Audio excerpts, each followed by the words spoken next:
Native Land Pod is a production of iHeartRadio in partnership with Reason Choice Media. Oh, y'all can do better than that. We black, we grew up in black church. How y'all doing? All right. I'm Angela Rye, and this is my co-host, my brother, my friend, Andrew Gillum. Does your mic work? Good morning, everybody. We fired up? All right. Oh, no. We're trying to pierce the ears and the consciousness of these legislators who are trying to throw us 100 years back. Are we fired up? Fired up? Fired up?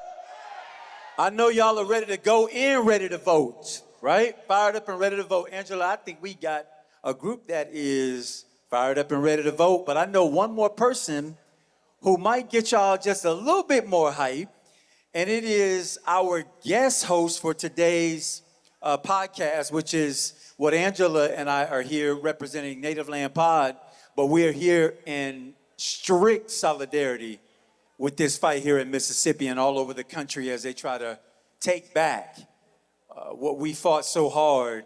Our ancestors died, bled, fought for, and we're the recipients of, and they want to give us rights that are less than the rights that our foreparents had 100 years ago. And I think we got a message to send them today and over the coming days, coming years, whatever is required until we get what we are owed. Angela, our brother Eddie Glaude is here. Y'all know Eddie? Eddie Glaude Professor? in the building. Y'all know Professor Dr. Eddie? Where's he going? Eddie, you up here with us, man. Can y'all give him a round of applause as he joins us? So as he joins us, A native son. just a couple of things. One is, our podcast is the proud recipient last year of an NAACP Image Award. So we're so thrilled to be standing here in solidarity with NAACP. So many others of you who are doing the work on the ground every single day. Tell your neighbors if they're out in the hall to come on in. We are the pre-show. Native Land Pod is beginning a tour that we wanted to launch right here in Jackson, Mississippi. This is the 250th anniversary of this country, and we don't know what we're celebrating. So we have America 250, a nation on fire, and we'll be in rural communities for the next several months leading up to the midterm elections. We know the midterm is just a stopping point. We've got a lot of organizing to do, a lot of work to do around making sure that black political power is never compromised. Is that right, y'all? That's right. All right, Dr. Eddie Glaude, we're gonna sit down and chat. Well, our native son, give some greetings to... It is so good to be home. I'm a country boy from Moss Point, Mississippi. And we out here ready to fight. They think they have done something, but they ain't seen nothing yet. Is that right? Absolutely. So I'm delighted to be here. Well, you know, they thought a little rain was gonna stop us, Dr. Glaude, and the rain could not stop us. We cannot be stopped. We won't be stopped. So I want to just start right here because so many folks have been talking about the fact that this is no, stay right there. No, there's going to be more people joining us. But I wanted to talk just for a moment about some of the blind spots we have. So we know that they have gone after Louisiana with the Supreme Court decision. We know after the Louisiana decision, Alabama said, well, hold my beer. Let me check on these maps too. So now they've got Alabama in the crosshairs. We saw what Tennessee did, not only changing their map, removing the only majority minority district in the state of Tennessee, but also saying, you know what, we're gonna go a little further. We're gonna take all of these folks who stood up for black voices and black voters, we're gonna take them off of their committees. Black people and white women and one white man, all of the rest of the white male Democrats could keep, white male Democrats could keep their committees. But what's interesting, and I don't know if you all are following this, I'm from the state of Washington. There are Washington legislators, I won't say what party since this is a non-partisan event, but y'all can figure it out, read between the lines. They pursued a map to remove a majority-minority state legislative district in Washington state. We're not supposed to be touched there, right, y'all? They just appealed to the Supreme Court. So I want to ground us in, this is not a regional battle. We know that we need to come here because this is the birthplace of our movement. We need to come here to be fortified, to make sure we don't turn a blind eye to the South. But how did we get here, Dr. Glaude? Well, first of all, I just want to say that it's an honor to be in this conversation, and so much is happening. But, I keep thinking of something that Malcolm X said since we've just passed his birthday, right? Malcolm said, as long as you're south of the Canadian border, you're in the South. And part of what he's trying to suggest here is that the ethos of the South is the beating heart of the nation. The South as a region has to bear the burden of the country's sins. But the country's sins don't belong to the South alone. So what we're seeing is an all-out effort, right? And the South is just simply the incubator for the evil that will be transferred across the country. Because remember, one of the first gestures was to California, right? And so then if we wanted to tell the story of the country, Washington, Oregon, these are places that were fundamentally, particularly a state like Oregon, was all white for a moment, right? So we're in this, I think we're in a moment in American history that we can best describe as a second lost cause. A second lost cause.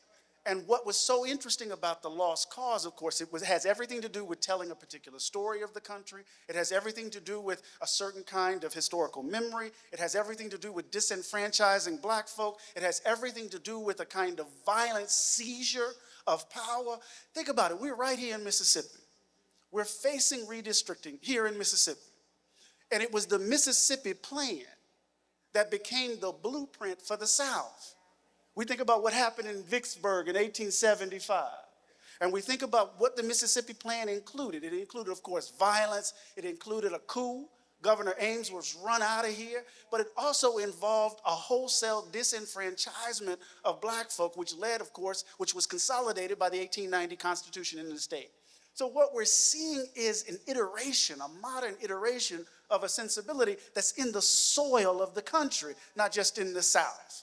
Right? And so part of our task is not to read this moment as somehow unusual, but as simply the underbelly of the nation making itself known. So it gives us a sense of the scope and scale of what we have to do in this moment. It's more than just simply registering to vote. It's more than just simply mobilizing. We have to stay there. Tell us what else, because I do think, and if we're honest, we're having a family discussion, right? We default to, this is why we got to register to vote and why we got to turn out in November. Both things are true, but what else does civic engagement look like? What else does fighting back look like in this moment, Dr. I think this is the key, right? We have to break the back of the politics that produce the moment. I mean, we're in farm country, right? Well, not necessarily Jackson, but you know what I mean. If the acidity of the soil is such that could only grow weeds, what you supposed to do? Supposed to change the soil. So it's this soil in the country that produced Trumpism. And so you just can't continue to plant in it. You got to change the soil. And so part of what we need to do is in my view, and this is just mine, we need to expand the courts, right? I think we also need to address the Electoral College. Abolish or address the Electoral College. We need to engage in political actions that will fundamentally transform how we engage in it. And the one thing we have to do is that we can no longer be a captured electorate. It can't be the case that our interests have to be muted in order to engage the body politic. We can't sacrifice our interests for the name of something broader, for something more general, because we see that when we do, at some point, it's going to be to our detriment.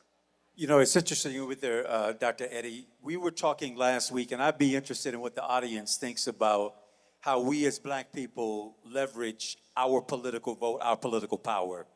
And don't get me wrong, because I'm not in the lane of Stephen A. Smith, who says black people ought to give Republicans a chance and see if we can get something in reverse. I've never heard anybody exercise the logic that you offer your vote to a party who is working overtime to take away every right that you have. He also underestimates the sophistication of black voters, in my opinion, and our ability to realign when we need to realign. We were Republicans at one point. When the Republican Party got away from us, we did a great alignment, and we chose to align with a party that was expressive of our interests. And now we're at a place, I feel, where Democrats have had 60 votes in the Senate. Frankly, during the time of Obama's presidency, 61 votes. We've had a majority in the U.S. House of Representatives, yet there was no reauthorization of Section 5, no girding, protecting Section 2, Section 3.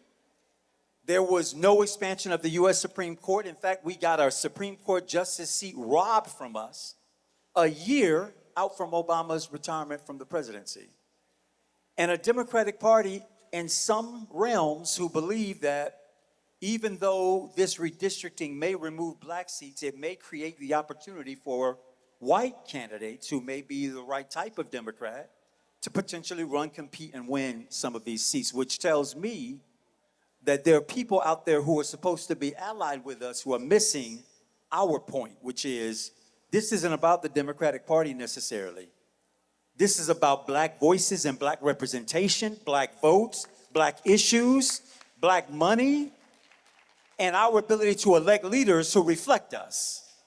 So if we are right now in a party where we may not be 100% aligned on why this fight around redistricting matters so much to black voters, should we be thinking about what it looks like to have coalition governing like you see in Europe and in other parts of the world where you've got multiple parties, and let's just say we were the Black People Party. Yes. And the Black People Party decided that we were going to support a Speaker of the House who was going to advance the Voting Rights Act, reassure it, and make sure the courts can't get around it, who are going to create the kind of agenda that creates empowerment for us rather than, wait, it's not your turn yet. We need another cycle. Wait just a little bit longer. We don't want to lose our opportunity at a majority.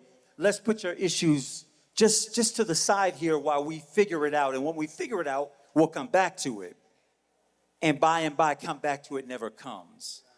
So when you talk about the soil being rotten, the soil producing weeds, which are of no value, how do we deal in a climate where we are basically run down on every side? We've got enemies all around. I mean, that was just a brilliant analysis, Brother Andrew. Let me just say this.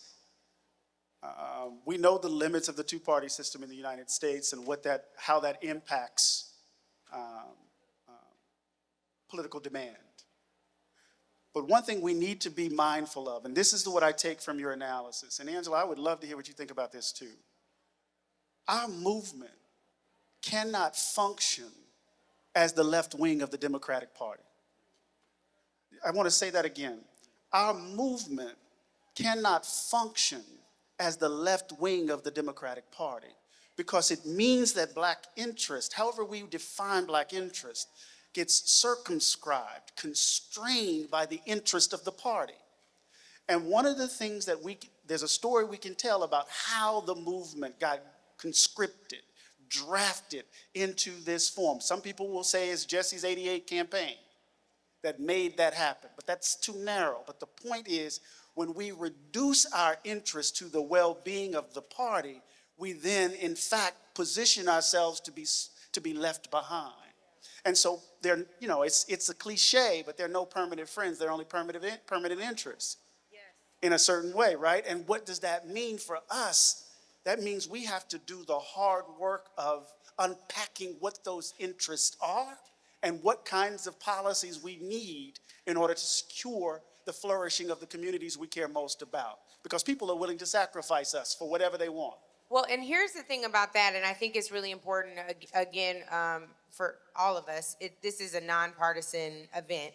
But what we know is that racism is bipartisan and nonpartisan. Folks know no bounds when it comes time to figure out who the sacrificial lamb is, and to the point, we are always the sacrificial lamb. But what I think is most exciting about this moment we're in, you talked about a black party. It's also about voting black interests. And I see a former U.S. attorney who was appointed under the Biden administration, was seeking a judgeship, and the Senate paused on his nomination thanks to a United States Senator here by the name of Cindy Hyde-Smith. He's here today, and he will be joining us shortly. He's running for the United States Senate. Y'all give it up for Scott Cologne. So I know we got some technical things to work out. He's getting mic'd up, but while that happens, I do think it's important for us to lean in right now around our political power.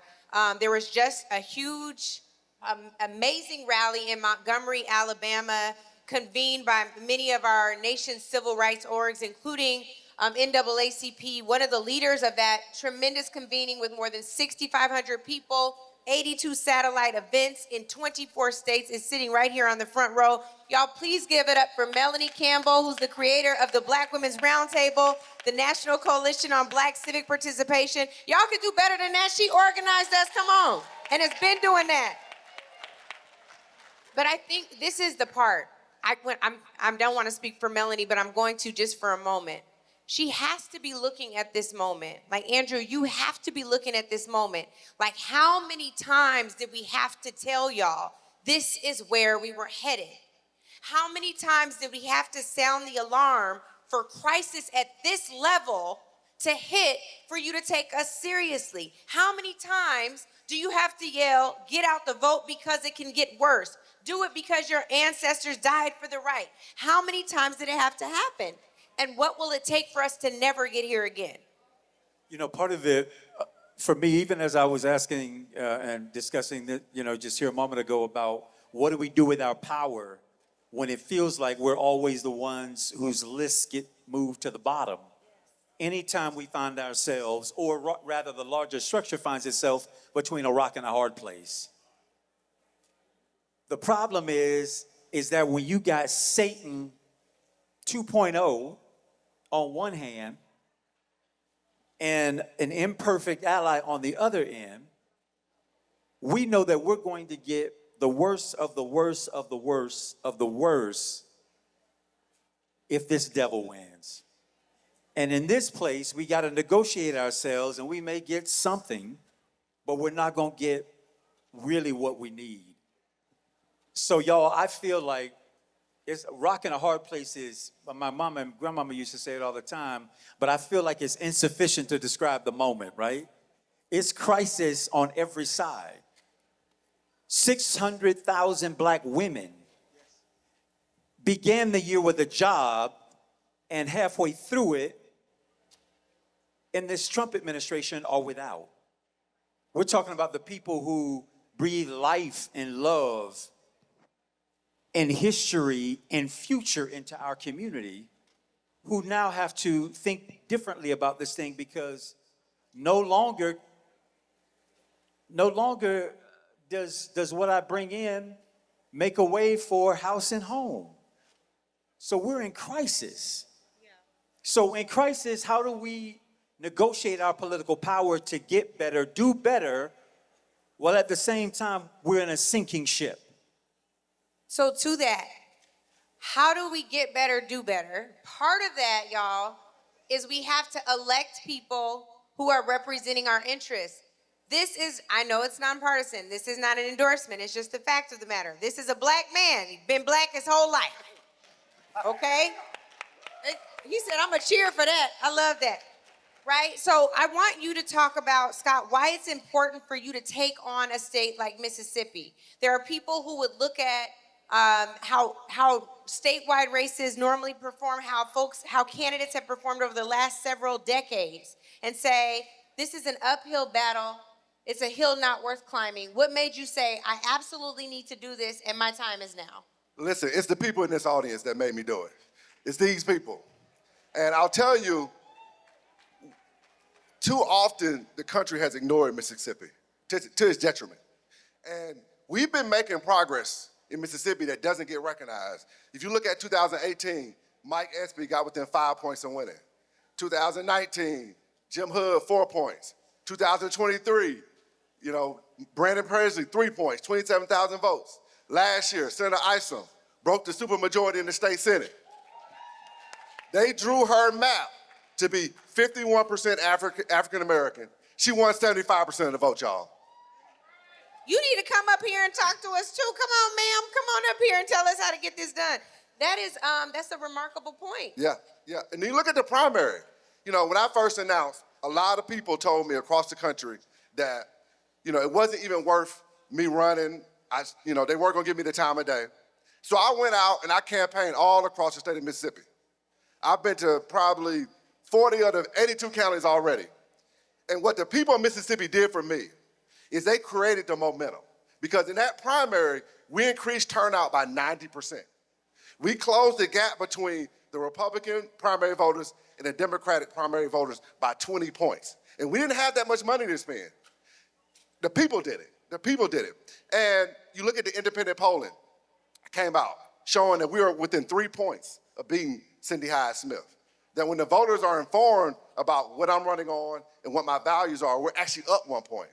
Because here's the mistake. People like, I call it Cindy High Prices because all we got is high prices from her. I'm just going to remind the candidate, is this still a nonpartisan event before we go too far down this road? Thank you for that reminder. But I think the mistake that people that are trying to take us back are making in this moment is everybody understands when they go to the gas station, the prices are too high. Everybody understands when they go to the grocery store, the prices are too high.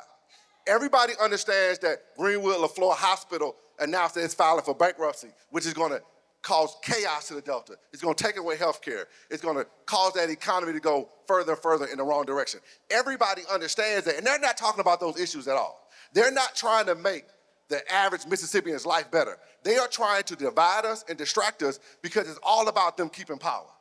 They don't want the voters to pick them anymore. They want to pick their voters. And what we got to do as a state is we got to come together and we got to show the country that our future is better than our past, and together we can write a chapter for our state that shows the country that we matter. I love that. Senator, soon to be senator. Yes, sir. And I believe we got the Republican supermajority breaking member of the legislature. Can you tell us visitors, even though my wife was born in Jackson, Mississippi, can you tell us what you did to make the difference there? And moreover, do you sense that you have colleagues on the other side who are willing to be people of conscience and of goodwill and stewards of democracy and the Constitution, not just in word, but in deed, and stop some of these overreaches for power, taking away the vote of black folks in the state?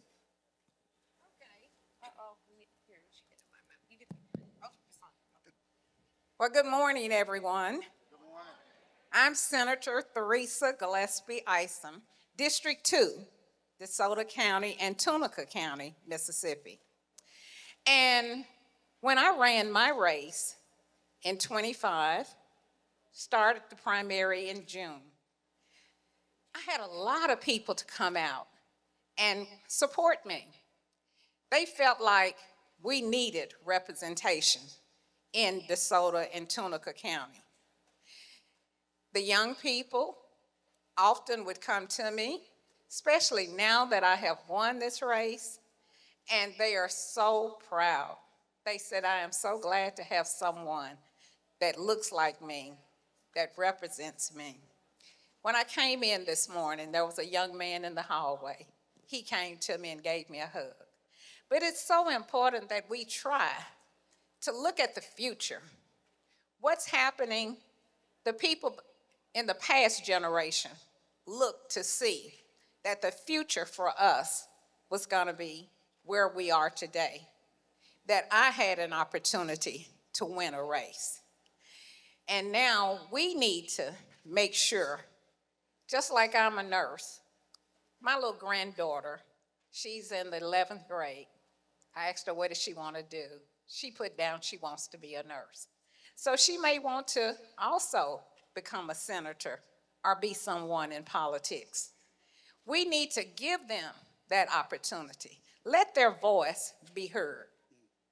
That's really good. I want to make sure that while we're letting your voices be heard, that you all know that on the side of the room, we are also letting your bellies be full. There's free lunch here, and we want to make sure that you all can partake. We know it's been a long day already, but it'll be a longer day, but this is well worth the sacrifice. So, of course, we black in America, so we're going to make sure you eat.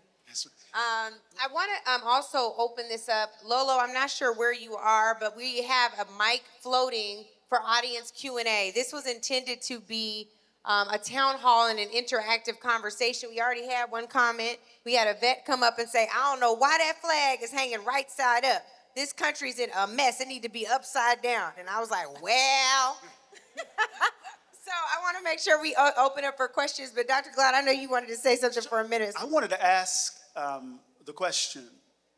It's important for us to have representatives. What's the substantive policy positions that you're bringing to your constituencies that excites them? What's different about you that can change the face of politics in the state of Mississippi? Well, I'll tell you, Doc, I represent a district that's majority white as district attorney, 57% white.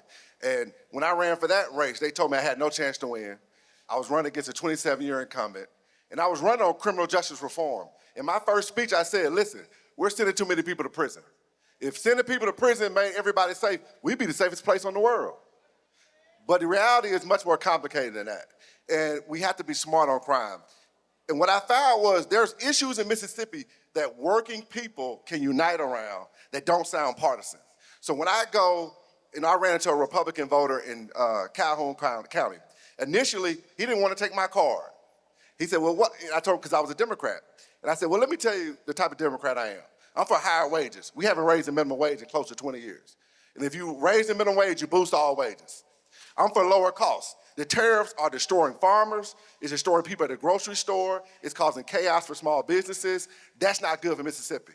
And last, I'm for affordable, accessible health care for everybody. Those are the values I'm running on. Those are not partisan issues, those are Mississippi issues.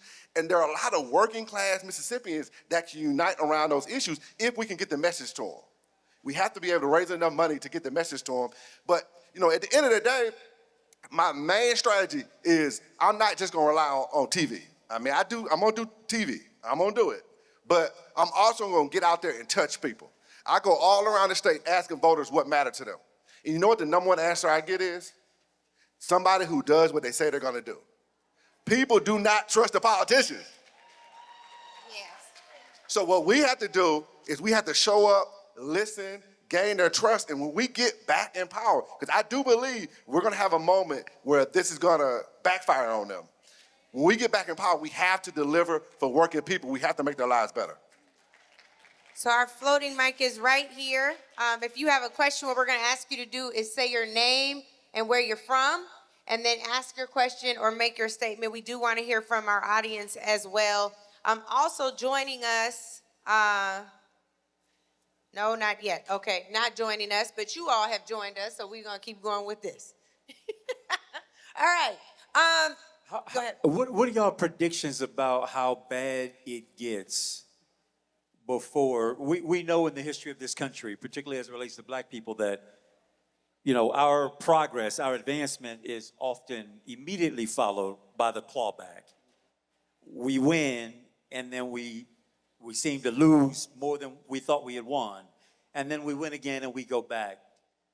In the moment where we right now find ourselves, as we think about this redistricting battle and you know, the stripping away and the reductionist politics that reduces our vote and our impact, what do you think the floor is? What does the floor look like before we shoot back to a ceiling, if we shoot back? I think the floor is very low. There is no floor. I mean, I think what they'll do is people like Shad White, Governor Reeves, they're going to try to divide the state up in ways where they just keep power. So they don't have to be accountable to voters. And it won't just stop with congressional districts. It'll go to the state house. It'll go to the, you know, nonpartisan judges. They'll try to keep as much power as they can. You want to speak to that? Yes. On April 3rd, 2 days before the end of the session, a resolution was being written. And the resolution was to remove my seat and also Johnny Dupree's seat. That resolution was brought to the committee, but the committee did not pass it. And my thoughts was because of the Louisiana Callis decision that was, you know, being brought up. because at that point, they had so many other, seats that they wanted to look at. So soon as the decision was brought down on the Louisiana Calais, then the governor now says he's gonna look at all of the seats. So my seat, District 2, which was brought about as far as a lawsuit that occurred in 25. It was presented because of the fact that we did not have a representative for the Black people there in DeSoto and Tunica County. I am the first Black representative. And we should applaud history being made. Yes. But it is a shame that it took to 2025 for that to happen. Right, and I'm the first female, so I was a double whammy. First Black, first female. And, the people came out, they voted. My opponent was doing everything they could to stop me, but God had the plan. And I believe, again, that God will continue to have the plan because we as a people need representation. I love it. We do have an audience question right over here with Tyleek. Tyleek, wave your hand so they know you are the one with the mic. Thank you. Yes. My name is Richard Coleman, and I'm probably one of the oldest members of the NAACP. Also, I was an elected official in Meridian, Mississippi. But my question is, what are we doing to engage young folk to carry the torch? We can talk it or we walking it. Are we going to the school districts and visiting schools and talking to young people, the churches, and saying that their voice is their vote, and their vote do count? I have so many young people say, why should I vote? It don't count. I say, well, let me tell you this, young person and old folk. If you don't vote, it counts anyway. It counts for the opposite side. That's good. So I think we should engage ourselves and for us old people that's been in the office for ownership, we need to identify young folk and engage them in involving in public offices, equal rights, civil rights, quality education. All of those factors is very important. God has blessed me to see 85 years. And I started when I was about 12 years old, drinking out of water fountain. Say color only. Bathroom. Sitting on the back of the bus. But I didn't just go along with that. I stood up.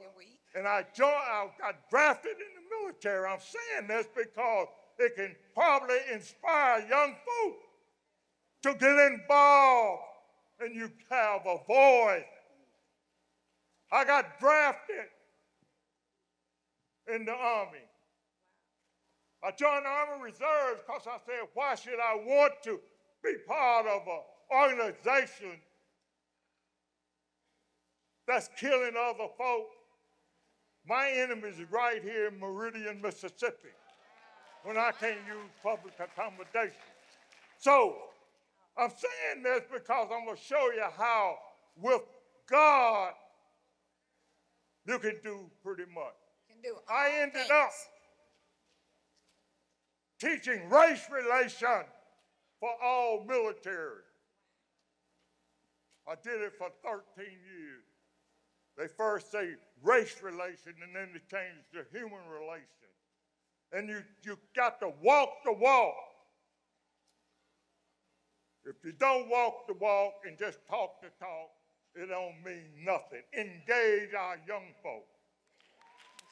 Wow, thank you so much, Mr. Coleman. Talik, I'm actually gonna have you address the part that was his question. That was extremely powerful. Thank you, because we need to deepen into the reminders of our history for those of us who don't know. And for you to be here walking history, proud of where you come from and understand how much you had to fight, that is just so encouraging. Talik, I want you for a moment to address what we're doing or what we must do to engage young people. Absolutely, and I want to just shout out to you for sharing your story. We stand on the shoulders of sheroes and heroes of our elders who paved the way. So let's give it up for all of our elders in the room. I want to share something that my mentor shared with me. He said, it's not about a generation that has it all or a generation that has all the energy, but it's our synergy that matters. And I would implore each of you in your respective places to ensure that you make room for young people to be at the table in those conversations, to make sure that they feel included, that they are included, and that their voices and that their ideas come to fruition a part of your plans. I know oftentimes it could be uncomfortable, and we can be uncomfortable in places where things may look different, but it's all right for things to look different, right? Because it is the differences that help shift the narrative, to push the envelope a little further. So I encourage you to get uncomfortable. It's all right with being uncomfortable, because complacency is what? The enemy of accomplishment. And what we are doing in this space, we want to continue to have real dialogue and conversation with young people, having tough conversations sometimes and meeting them where they are. So that means showing up in different places. Yes, we are engaging them on our college campuses and our youth councils and et cetera, and in schools, but also where are we meeting them outside the schools? Where are they meeting at? Where are they convening at? And so meeting them where they are is going to be important for us. And we also want to make sure that they are the ones telling the story, that their story matters. I tell our young people, you better walk in there with your head held high, your shoulders lifted like God sent you there, because your story matters. And oftentimes they try to discount the story or the upbringing of where our young people come from. They all have their own lived experiences, so we want to lift up their storytelling so they can tell the story and the narrative of why this is important to them. And that's why we just launched our digital organizers. I'm going to do a kudos. Youth and College is celebrating 90 years this year.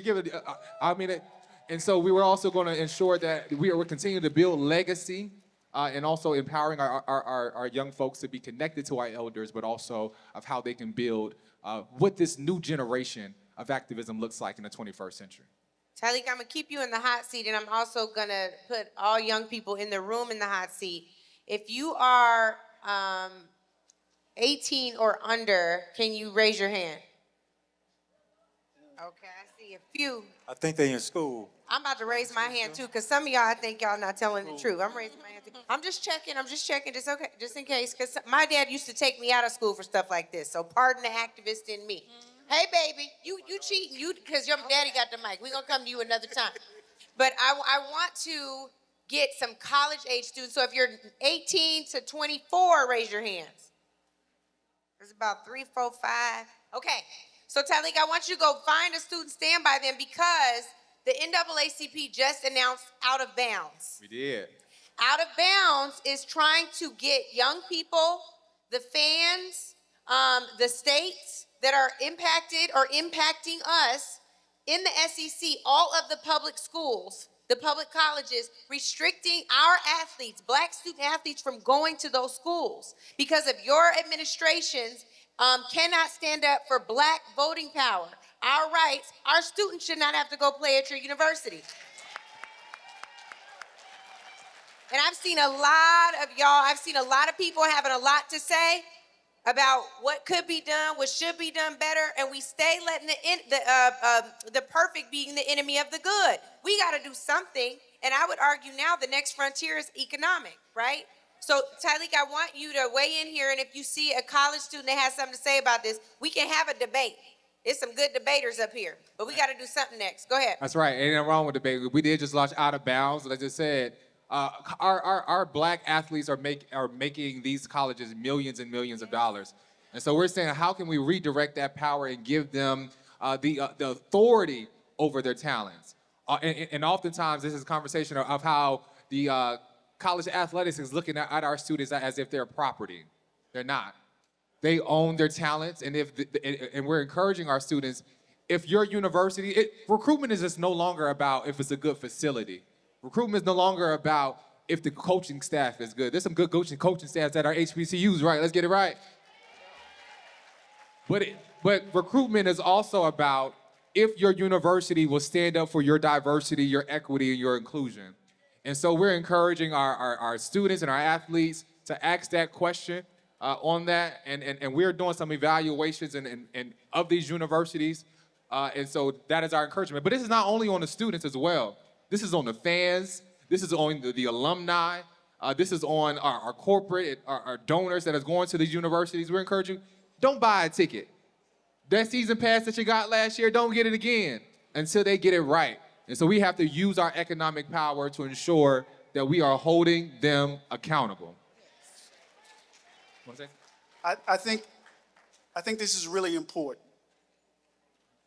We can talk about the historical parallels and the repetition, but let's be clear. This ain't 1965. It's not 1865. We're not the black people of 1965 or 1865. And so part of what we have to do is to understand our power and exercise it with intent, right, and purpose. We have to figure out the leverage points. We have more capacity in our community than we've ever had. We have people who have been positioned in places of power in ways that we've rarely had. Our numbers are such. We don't need to sit back on our heels and watch white folk lose their minds. So the question for us is, what are our leverage points? And I say this, that the economic is not the next frontier, Sister Ange. It's always been here. It's always been here. So what are the leverage points? And what are the sacrifices requisite for us to speak truth in this moment and exercise the power that we've gained up to this time? And if you are in a position of power, whether you're in a law firm, whether you're at a university, whether you are in a media institution, and you're not exercising that power, what the hell are you there in the first place? So we got young men with NILs, young women with NILs. They're gonna make a bunch, they're gonna get the bag. What are you getting it for and for whom? We have to begin to leverage our power like we got it. And stop acting like these folk can move on us and we're just gonna sit here and sing. We gotta figure out how we're gonna move. In other words, can we exercise some power with the power we have? Does that make sense? Absolutely. And it would also make sense at this time, he's been key in organizing most of the activities today and so much more. He is our good brother and friend, Charles, he is the Mississippi Conference Executive Director for the NAACP. We're gonna have him join us now. I need one of these shirts, Charles. Yes, I fight for voting rights. Y'all can do better than that. We've been working hard, fight for black people. Let's go. That's better. Good morning, good morning. So we got 2,000 shirts, so I know I got at least one for you, Angela. I appreciate that. You know, black people like free stuff. I definitely want my shirt. I'd wear it right now if I had it. And I'm grateful for you and Andrew and Eddie being here in Mississippi. Thank you. Mississippi is always home to you. That's right. And especially to you. Absolutely. Absolutely. Oh, we have another question right here. Question? My name is Robert Irvin, and I live here in Jackson, Mississippi. And my question is, when we talk about race, we are all people of color. That's Caucasians. Kylie, we can't hear. Have the mic a little closer. My name is Robert Irvin, and my question is, we are all people of color. That's including Caucasians. They are of color. We are all, and we're gonna stand together. We have to unite. Divided together we stand, and divided we fall. So we have to incorporate all races of color to stand against racism, because we have a felon in the White House and we need to get him out. Amen. Say, Senator. Okay. I just wanted to make a point, and that is when we're talking about our youth, One of the things I think that we often forget, I was an educator of nursing, but for our children and our young adults, they took civics out of schools. When we went to school, I know when I went to school, we had that as a class. So now that's being put back into the curriculum. It was a bill that has been passed, so the students will get that. And I know in DeSoto County, the students, before they graduate, they have to register to vote. That is a part. So all of those things, when we talk about our youth, we have to remember that they didn't go the same way that we went. I was so glad when I got 18 that I could register to vote, but it hadn't been pressed upon them. They hadn't had the struggles that we did when we were coming up. So that made a big difference. So now that this is going to be placed back, hopefully the youth and the young adults will start, taking it important that it's need to be registered to vote. When Kamala Harris was running, I did 35 voter registration drives. I registered 298 people. And in talking with some of the youth when I would go to them, my vote doesn't make a difference. I don't need to vote. Oh, if I put my name on there, then they're gonna call me for jury duty. So they didn't have an understanding. So now we need to be able to educate, and being placed back in the curriculum of the school, I think it will help. Just speaking of jury duty, having been a person who needed a jury to decide against or for me, for the truth, you ought to be honored to be called for jury. Right. Because I didn't, this wasn't the point, but if you ever find yourself in the crosshairs of this government, and quite frankly, but for God, there go any of us. You better pray, you better hope that somebody who looks like you, has your shared experience, is willing to ask some questions, is willing to turn some tables, is willing to say, I don't know that that's the truth. Yes. Can you prove it?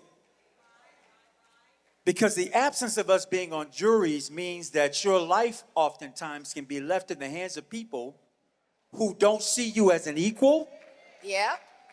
And from your very presence in the room have concluded that you're a threat, that you're no good, that you're a taker and not a giver, and that you deserve the worst of the worst of the worst that they can admonish you for. So anybody who has that conception of, I don't want to register because I don't want to be on a jury, think about yourself.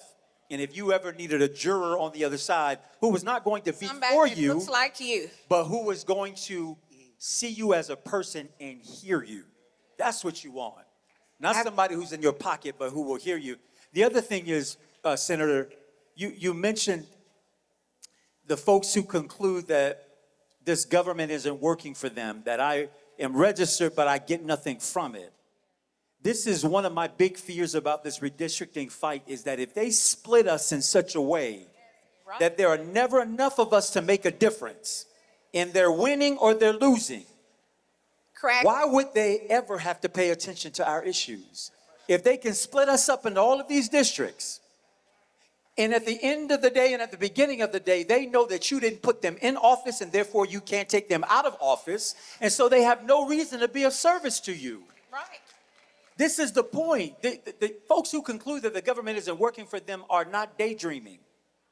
They are living a real life with real needs that are being ignored and not being met systemically. Because if it's happening to one of us, that's not a system. That may be a mistake or a fall through. Maybe 2 of us of 10, that's an anomaly. But when 9 of 10 of us are coming into the same situation where we express our issues, make a demand, and it gets ignored, that's no longer an exception, that's a system. That's deliberate.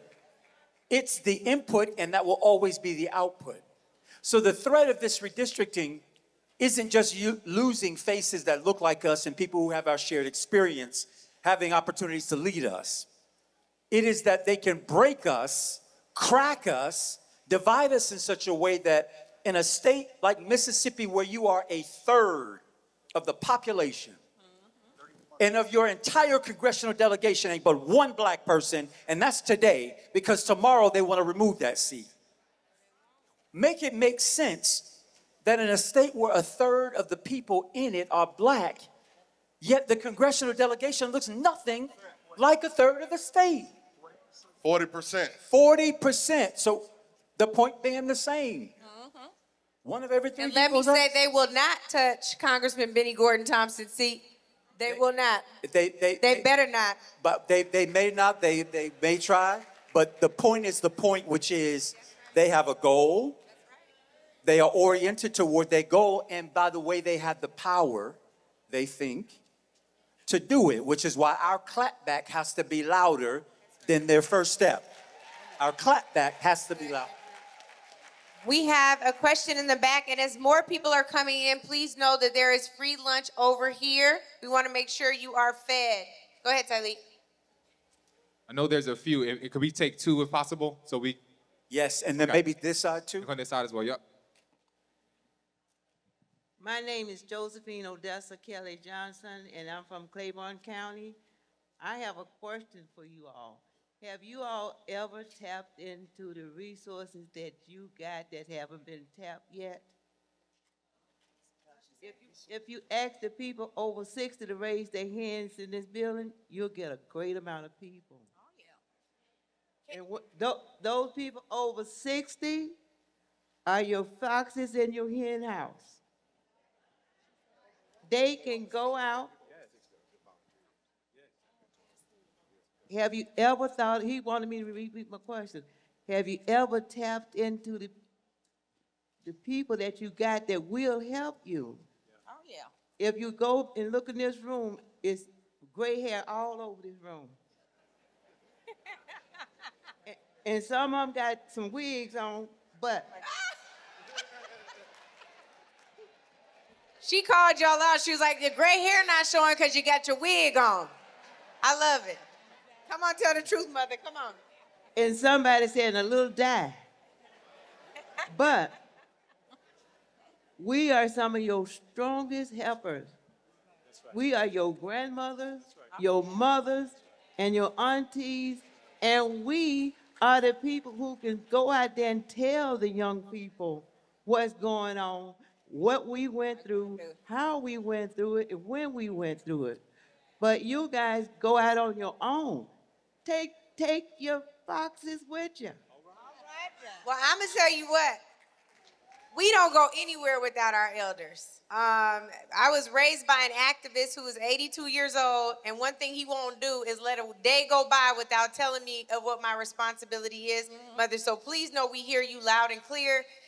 This morning, and you all will appreciate this, there was, of course, a primary yesterday in several states, including Alabama and Georgia. In Georgia, there's a lot of black folks who made history in primaries, but there was a black woman who was the history maker to me, an elder. I think she said she was 85 years old, and she had a T-shirt on where she had a certificate that was basically her voter registration from Georgia from a long time ago. She had her I voted sticker on from yesterday, and she was actually giving the amount they had to pay for a poll tax back in the day. She said that they had to pay $2 or $3 to vote, and they didn't earn but $2 or $3 in that week. So she said that was how expensive it was to vote, and she said sometimes they would charge people even more. So she talked about also the vote counting and how important it was that you had to make a decision that this time period for all of us requires sacrifice. So as we say, you know, it's too expensive for these young people to miss out on that scholarship money or that NIL money. What's worse is the NIL money isn't even guaranteed because on the, I can't say it because we're nonpartisan, on the other side's agenda right now is something called the SCORE Act. Like keeping score, somebody in here Googled the SCORE Act.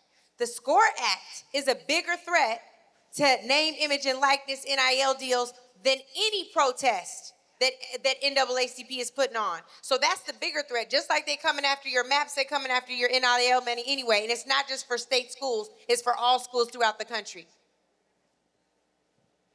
How y'all doing? My name is James Medius. I'm representing Marion County, Mississippi. My question is in regards to what my grandmother here was talking about. There are a lot of seniors, and everybody talks about the youth, younger than 24. But there's also a giant group of people in my age bracket that just kind of drop off. Because when I was in college, there was things like the Outbound program, somebody asking to join the NAACP, but here I am 37, and I know I've missed a couple of voting sessions, but I know I'm not the only one. So my question is, what's being done to branch everybody together? Because 25 to 40 is a giant section of our workforce, of just the economy. We're doing a whole lot as millennials. So what's being done to put all three generations together, the ones in the middle, the youth, as well as the seniors? Thank you for the question. I'll answer part of it, and I'll talk about Mississippi. About 15 statewide organizations got together this February, and we began to build out a Mississippi plan. That Mississippi plan includes 7 lanes. Each of the organizations said what was their primary, secondary, and tertiary lane as it relates to that plan. Because what you said is true. I'm gonna say this. Mississippi is not just a moral argument. It is simple math. But in order for that math to work, we have to come together. As I look at this election cycle, parity among African Americans would mean that we have to turn out an additional 75,000 African Americans. The question becomes how. Don't have enough time to get into grave detail, but just understand that that plan is coming together. Groups have talked about what piece of it are they going to take, whether it's voter registration, whether it's knocking on doors, whether it is phone calls, text, direct mail, other forms of communication, et cetera. What about leadership pipeline? Exactly what you're talking about, bringing people into the fold, thinking about the through line of the approach to civic engagement from before you're able to register to you are in your very senior years. Because at the end of the day, if we're gonna win in Mississippi, it's going to take all of us. Yes. The last thing I will say about this is that I am an organizer. I am not an activist. I don't like to be behind the podium. I like to be with the people. And the reason being is because oftentimes we come together in these types of moments, but we have to have the next. We have to come together and build the strategy, build the plan, work the plan, because ultimately our North Star should be changing the material conditions of the lives of others. So I'm grateful to the question, and I believe that we're gonna do it this year. I feel the energy. There is a crisis, y'all can clap for that. There is a crisis within this moment, but within every moment of crisis, there's an equal opportunity. So let's look at that opportunity. Thank Angela, you so much. yeah. Really quickly, I want to let's give it up for candidate for the United States Senate, Scott Gillum, and also State Senator Teresa Gillespie Isom. They're going to go now, but we have some other guests coming up. I want you to keep clapping, and actually, I want y'all to get on your feet and give it up for my forever boss, Benny Gordon Thompson, who represents this state, District 2. I want him to come on up here. Yes, boss, it's a whole call out. Come on up here and get all this love from this room. I want y'all to keep clapping because the legacy of someone who called for, well, hold on, let me get him all his love. Hold on.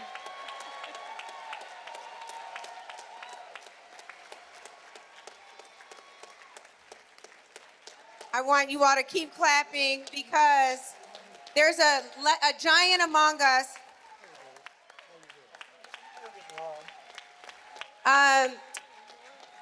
Okay, now I need y'all to listen for just a second.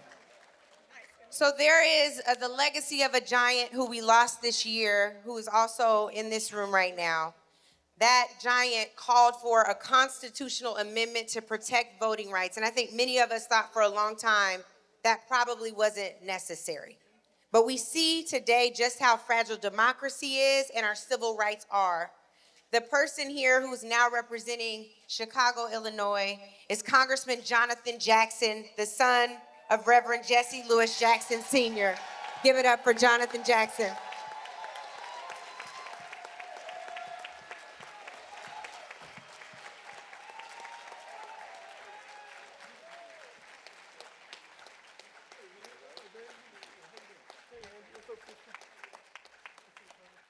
Okay, well now we gotta hear from my forever boss. Congressman Thompson, we're in the fight for our lives.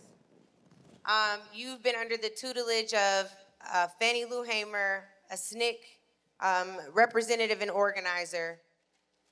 Did you think that we would ever be in this moment? If you had asked me that a month ago, I'd said hope springs eternal. But after this egregious Supreme Court decision, we're in trouble.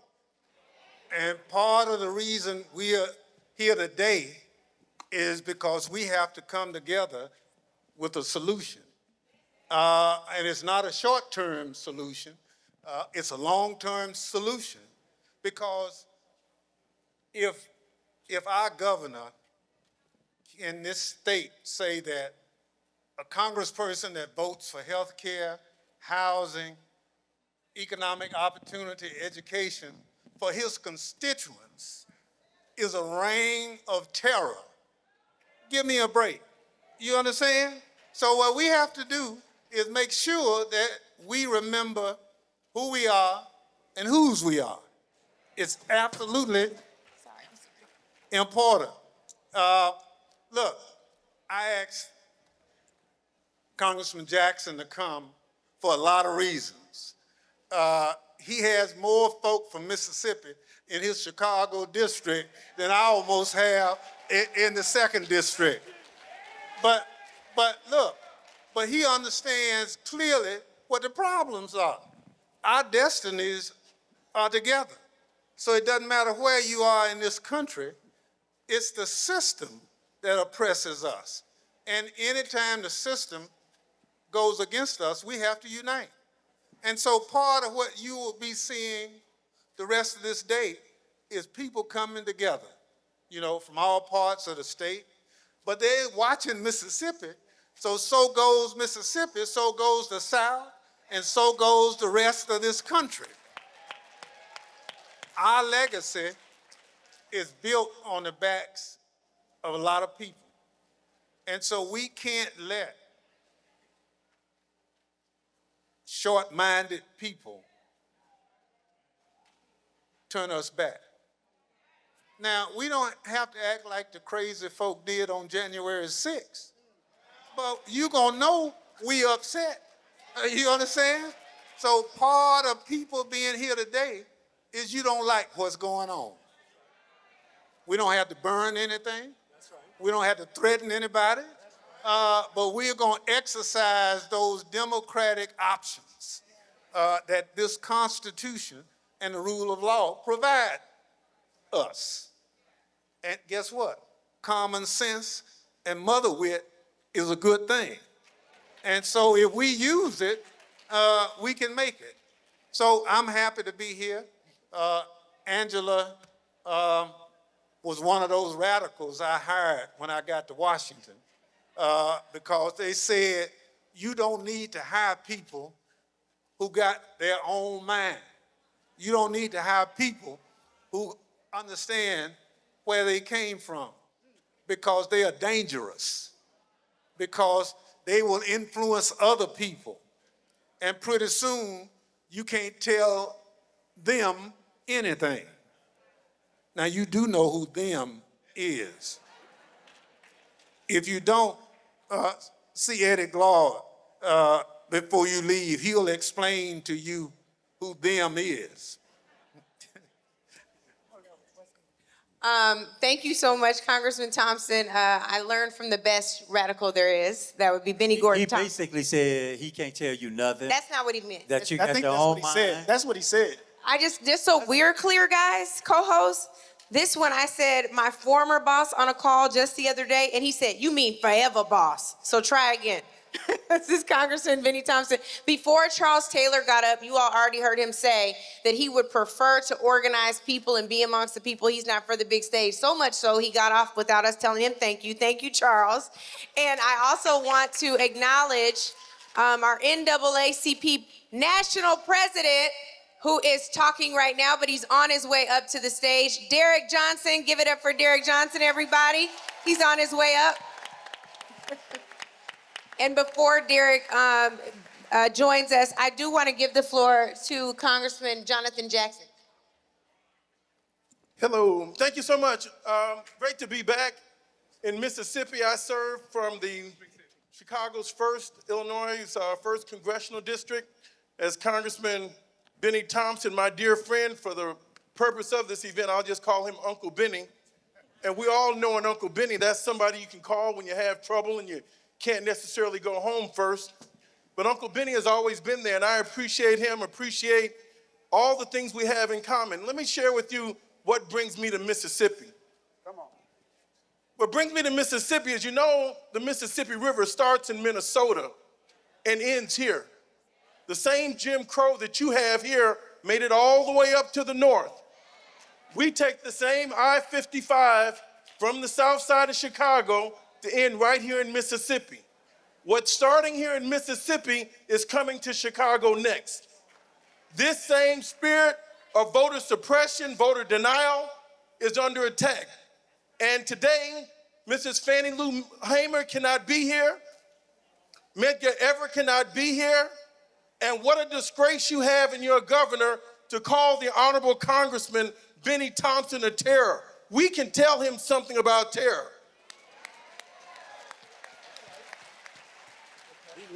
And I would look forward to meeting the governor to tell him something about terror. Every lynch noose was a terror. Every plantation whip was a terror. Every discrimination is a terror. We have been terrorized, and Congressman Benny Thompson has been a credit to the whole nation. If I had a chance to talk with your governor, I would tell him, stop bending down, taking a knee to talk to Donald Trump and be like Congressman Benny Thompson and stand up in the face of terrorism.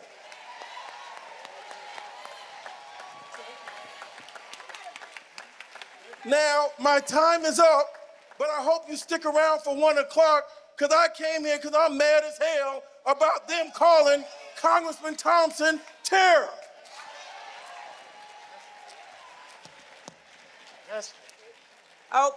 Before you speak, Mr. President, we have a couple of questions here. Tyleek, go ahead. That might have to be the last one. We're going to get in trouble. Ooh. Hello, my name is Bobby Bingham Morrow, and I'm from Vicksburg, Mississippi. And I want to challenge all of the communities that are here today. In Vicksburg, we're trying to determine how we can get a larger number of people to vote, because we know that we have the numbers in our community, but they're not voting. One of the areas that we have not targeted enough are our convicted felons. It is so easy for our convicted felons to say, oh, I'm a convicted felon, so I can't vote. But what we have to do is go a bit further and say, what was your conviction? Because there are only 23 crimes that will take away your right to vote. Drugs is not one of them. Drugs does not take away your right to vote. And so when that individual tells you, I am a convicted felon, you hand them a voter registration form, get them to fill it out, and you take it to the court, to the courthouse. So that is one of the avenues that our younger people will use to not take the time to go to the polls to vote. The other thing that we have to do is we have to, one thing we need to go back to is where the parents are in charge and the children are not. That the parents will tell the children, If you live in this household, you are 18 years and older, you need to go to the polls to vote. So come on, let's get in the car and let's go register to vote. And on election day, we get up together and we go to the polls as a family. I have a whole lot more to talk to you about, but I know we don't have the time. I have a lot of questions. But that's my challenge, is that we will, each one of us in this room, will find us 2 convicted felons and make them our target. And it's not going to be in a day that you'll get it done. If that person has committed a crime that will take away their right to vote, then this is the opportunity for you to work with your local state legislator to take all of those applications to get voting rights restored back to the legislature to help those individuals get their rights restored. Now, in our Vicksburg community, we have about 20 people on our list right now that are working to get their voting rights restored. We have been successful in getting, over the last 10 years, we've been successful in getting only one person's rights restored. But it takes a while. It's not something that you can just let go. If they will fill out that application, they want to get registered to vote. Thank you. Thank you so much.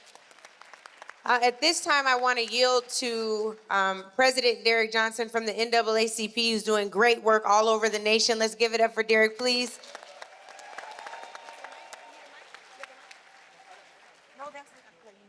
So, first of all, I want to thank all of you who have come out today. Gloria Sweetlove and Bishop Thomas from Tennessee, President Jefferson came over from Arkansas. I see Brother Ali from Alabama. At the end of the day, we all we got. And we must stand together. I just left from a meeting with the Legislative Black Caucus. That's why I'm a little delayed. And they want to talk about 2 things. One, about our campaign that we launched yesterday, asking athletes not to go to schools where they don't respect your vote.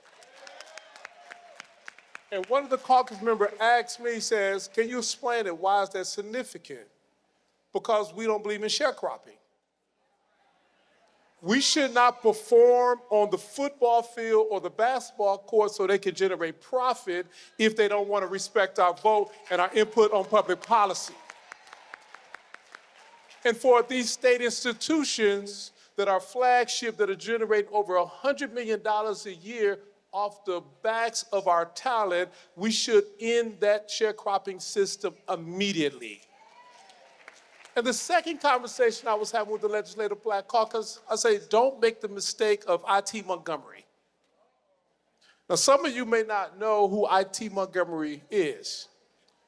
That when rich white folks had the fight that we call the Civil War over money, the rich white folks in the South wanted to maintain an agricultural-based economy off the back of Africans who were in a system of slavery.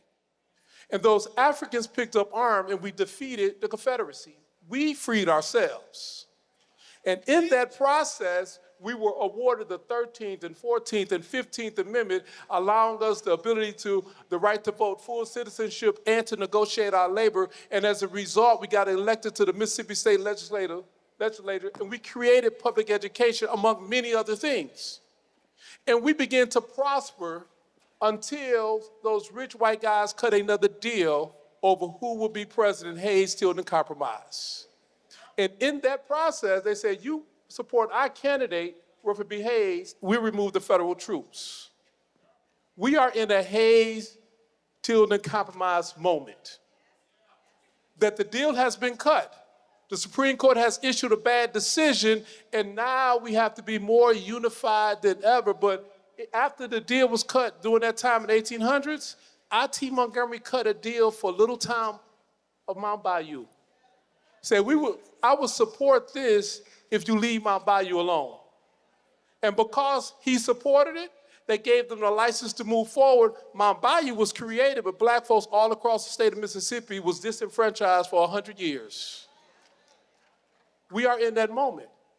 And I charge the Legislative Black Caucus, I say, you are all you have. Don't go cut no side deal on redistricting. You are all you have. Lean into the wisdom that's at the table, because the expertise you're looking for is not going to fly in on an airplane. It's sitting around the table with you. Their name is Willie Bailey, who's seen this before, him and Frazier. Lean into that wisdom that you have, because Carol Rose fought and litigated and we won, and he can do it again. Lean into the wisdom that you have, because we are all that we have.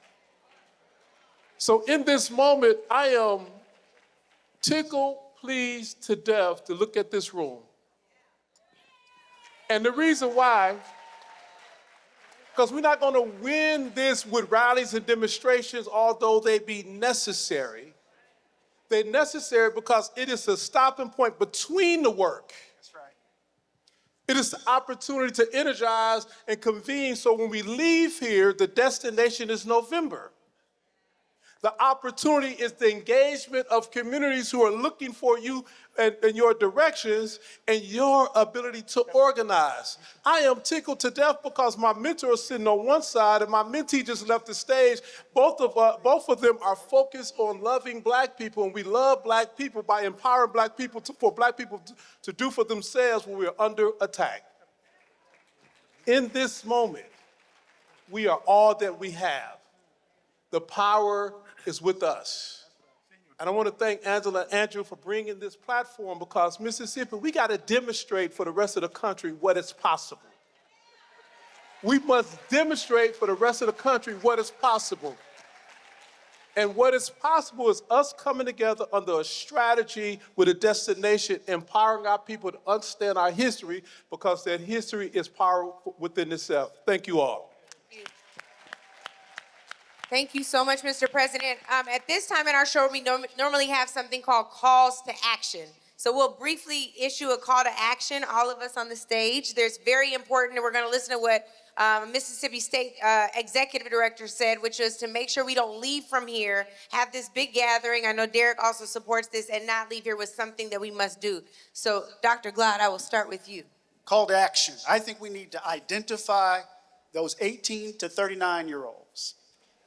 Because they are overwhelmingly important in terms of the demographic in this country, voting demographic. We need to turn them out in massive numbers. That's all we need to do is do the math.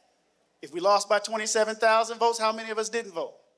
Right? So we need to engage in finding particular people we know between 18 and 39, and at least turn out at least two of your partners. Bring them with you.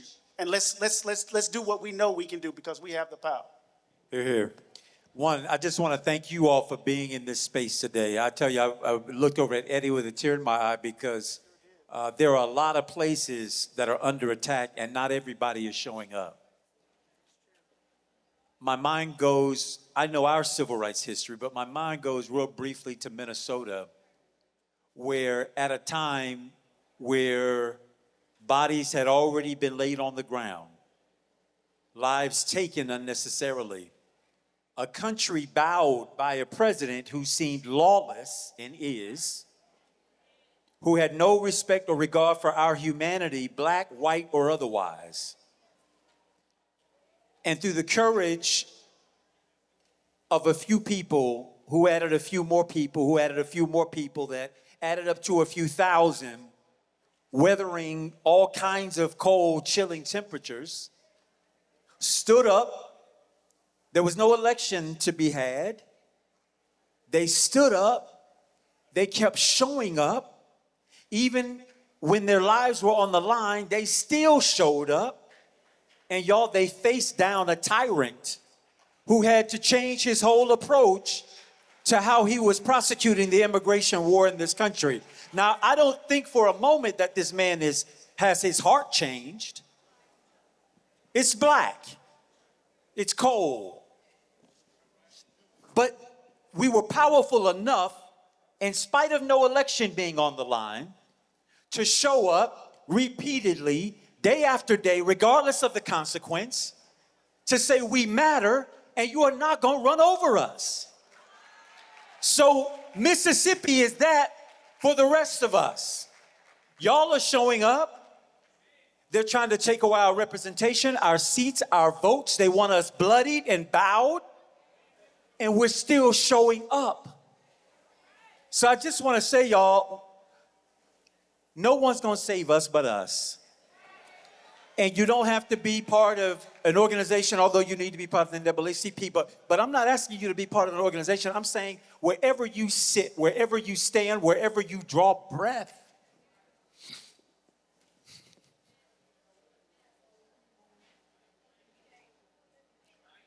God has blessed every one of us with breath in our bodies.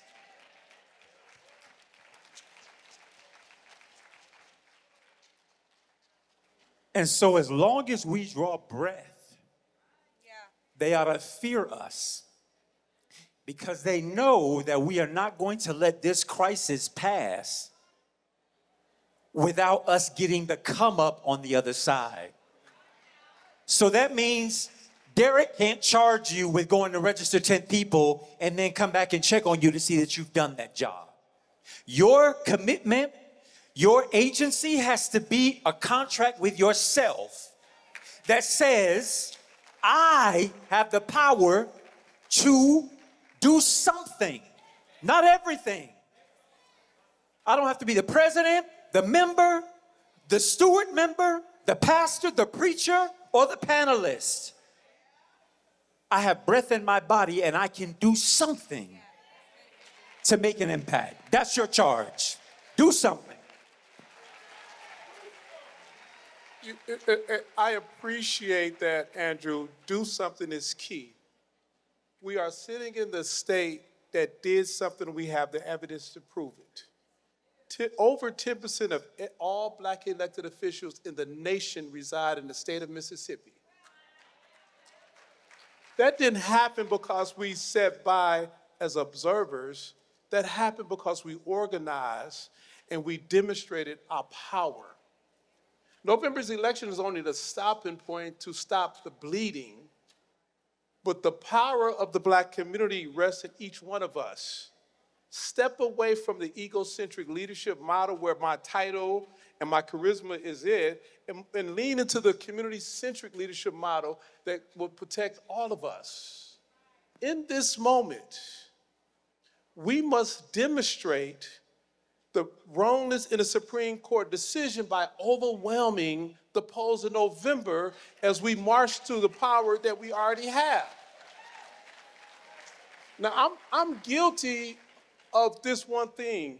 I have never known anything but black. I have never seen a model but black power.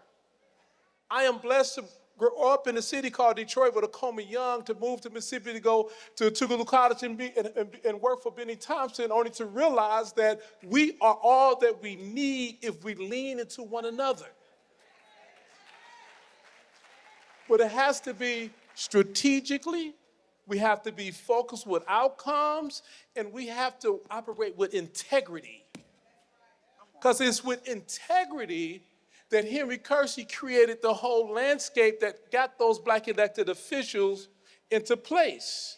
It was integrity that caused us to join whatever vehicle for voice you decided to do, NAACP, AKA, whatever D9, those are vehicles for voice, and it will be integrity not to lean into organizational supremacy, but lean into the power that we have within our community. So I love when Charles says, I'm not an activist, I'm an organizer. My charge to you is to be an organizer. Because the people in your communities are looking to you. They like to see Congressman Thompson.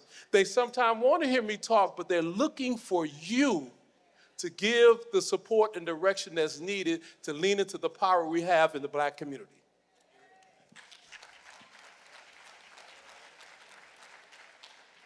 Again, I want to thank you so much. My father, Reverend Jesse Jackson, made his transition just about 90 days ago. And I know that if my father were alive today, he would be right here, right now, in Jackson, Mississippi.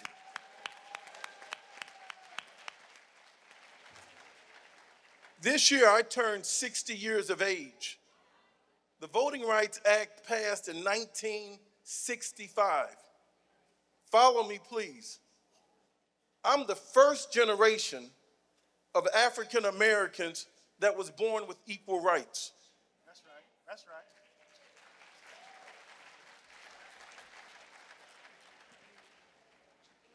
It's not that long ago and not that far away that we've just gotten our rights.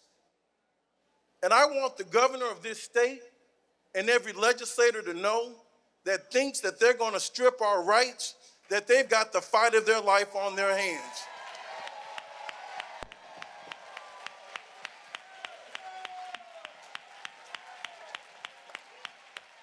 I could not have been here with Reverend Martin Luther King. That was not my fate. I could not have been here with the Freedom Riders. I could not have been here with Schwerner, Cheney, and Goodman. But I thank God, and I am so excited. You got to hear me. I am so excited.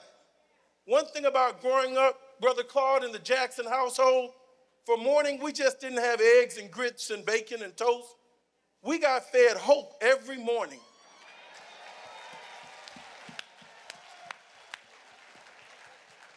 And if they think that we're going to die, they got it wrong. We're only going to multiply. It's so many of us. And the reason they've started the voter suppression, look around, look to the left, look to the right. It's more of us than it is of them. So if they can't win it, they want to steal it.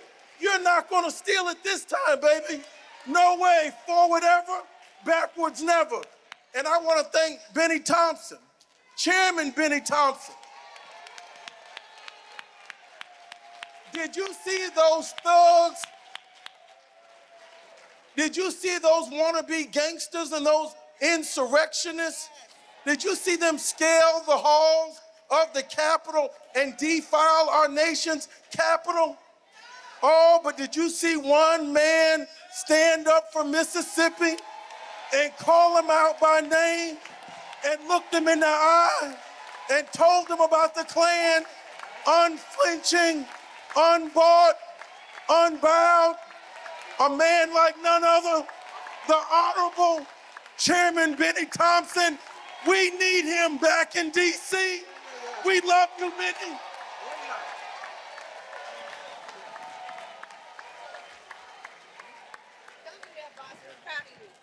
Yeah, well, look, very rarely am I at a loss for words.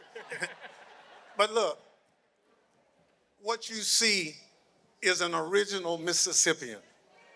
Look, my school was named Bolton Colored School.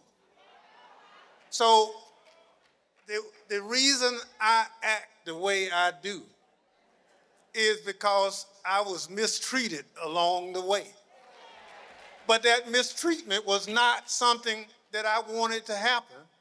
It's because the system didn't want people like Benny Thompson and you to make it. And so I resent the fact that there are people who don't support education, don't support health care, trying to tell me that those of us who do, that we are maladjusted, that something's wrong with us because we care about the people. And look, the toughest job in America is being black, because you clearly have to understand that the system is not fair. Everyone in here has had a situation occur to you that was simply based on your race. That's this country. And so those of us who try to level the playing field, we get called terrorists. Yeah. You know, my uncle fought with Joan Patton in World War II. But when he came back from World War II, he had to get in the back of the train behind the German soldiers who were white, and he was the one that caught the German soldiers. So that is racism personified. And so for what we have at this moment is an opportunity to level set what's happening in this country. The Supreme Court, I thank you for what you're doing to us right now.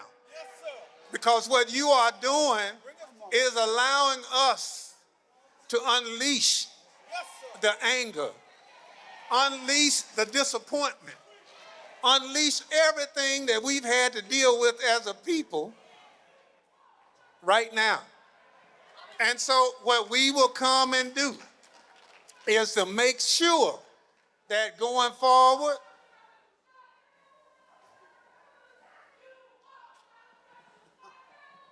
They're on our side. oh, okay. They just hype y'all. They on our side.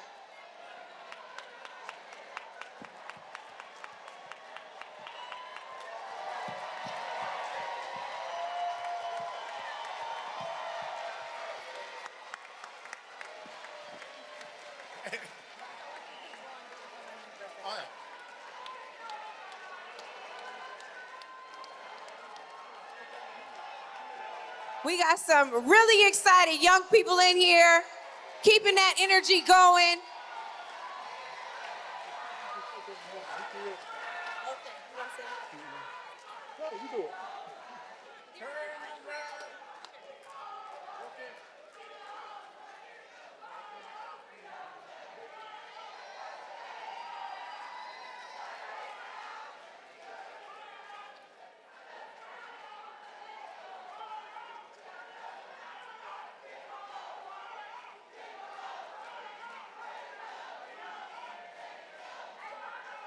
As the young people come in, this is a tribute not only to the NAC people, to Chokwe Lumumba and the People's Assembly. So let's give it up to the legacy of Chokwe Lumumba.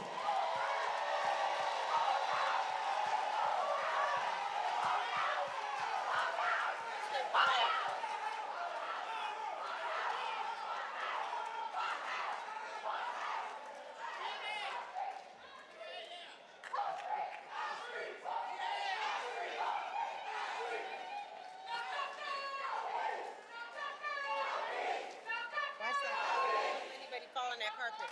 Just be careful. I don't want you to fall. Be careful.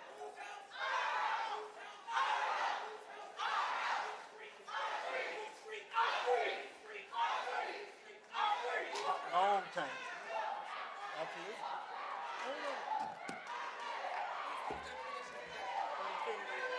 Yeah, but the big.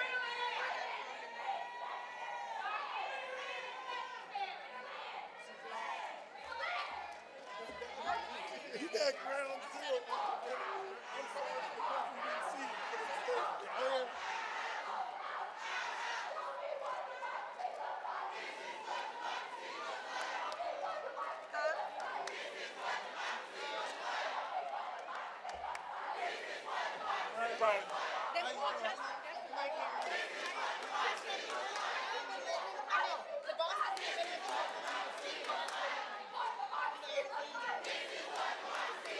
All the way from me to Gillum.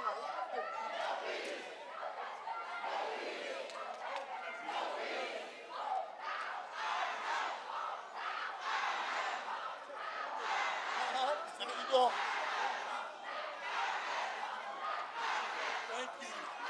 Thank you. Thank you. Bless you. A little bit.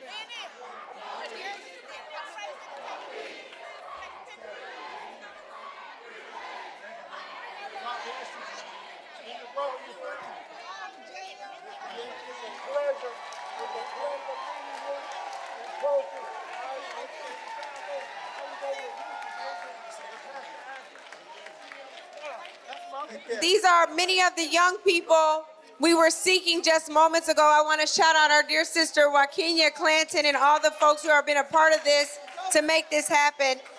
We're going to continue this part of the program to allow Congressman Thompson to give his call to action. Hi, friends. Congressman Thompson is gonna, no, I want y'all to stay right here. Y'all are welcome. Yeah, stay right here. Congressman Thompson was finishing his call to action. So, boss, I'm yielding to you. Look, I agree with everything's been said. Everything. I agree with everything that the people who came in. Let's get this together. Thank you so much.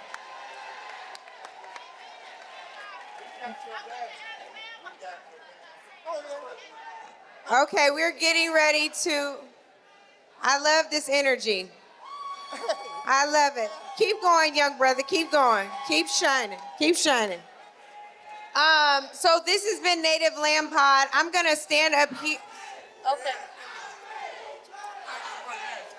Okay, let's,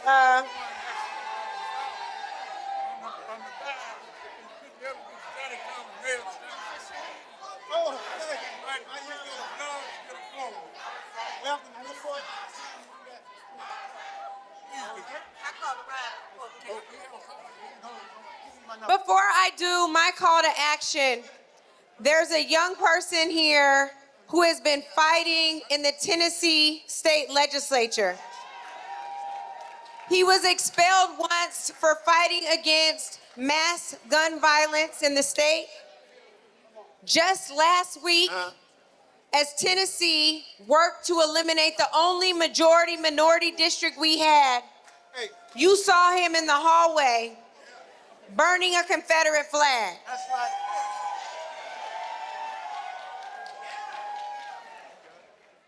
This young man, despite the fact that I'm much older than him, has the kind of courage that makes me admire and feel mentored and supported by him. So while this wasn't a part of the program, I know that I cannot go forward without acknowledging and yielding the mic to State Representative Justin Jones.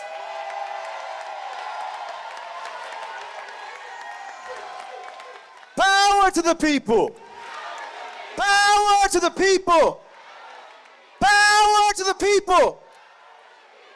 First of all, I want to recognize that we just marched with these young people, my dear sister Arikia here, and these young people who marched down singing, ain't gonna let nobody turn us around. Ain't gonna let Tate Reeves turn us around. Ain't gonna let no Jim Crow maps turn us around. And so we come here today because we have a message for the governor. We know that change comes about two ways. Either they see the light or they feel the fire. The governor has not seen the light of our movement, so now it's time for him to feel the fire. I burned the Confederate flag as I walked off the Tennessee House because I wanted to send a clear message to these neo-Confederates like Governor Tate Reeves, and Governor Bill Lee, and Governor Kay Ivey, and Governor DeSantis, and Governor Landry, that we will not go back.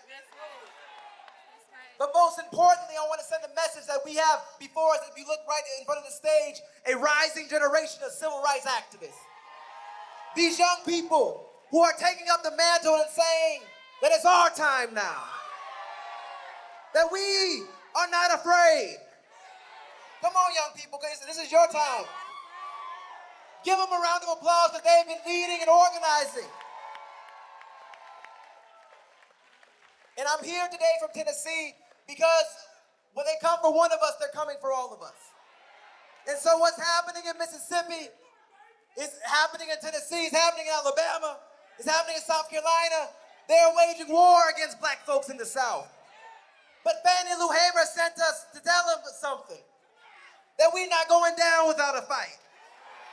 That we may not be a swing state in Mississippi and Tennessee and Alabama, but we'll swing back on you. We'll fight back with everything we have. We come in the spirit of our ancestors. We come in the spirit of those who are unintimidated by billy clubs and water hoses. And so I want to turn the mic to my dear sister here, because we are an intergenerational movement. That we come as one, but we each stand as 10,000. That they're trying to make so that hands that pick cotton can no longer pick their congressional representatives. But they forgot something very important in the South. We built this. We built this. We built this. We built this. We built this. We built this. We built this. And we will tear this new Confederacy down.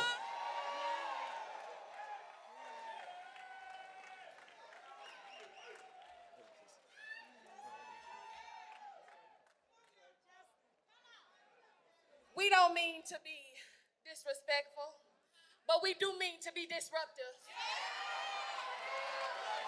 We who believe in freedom shall not rest. And it's a whole lot of young people out here who ain't resting. Because this is our time.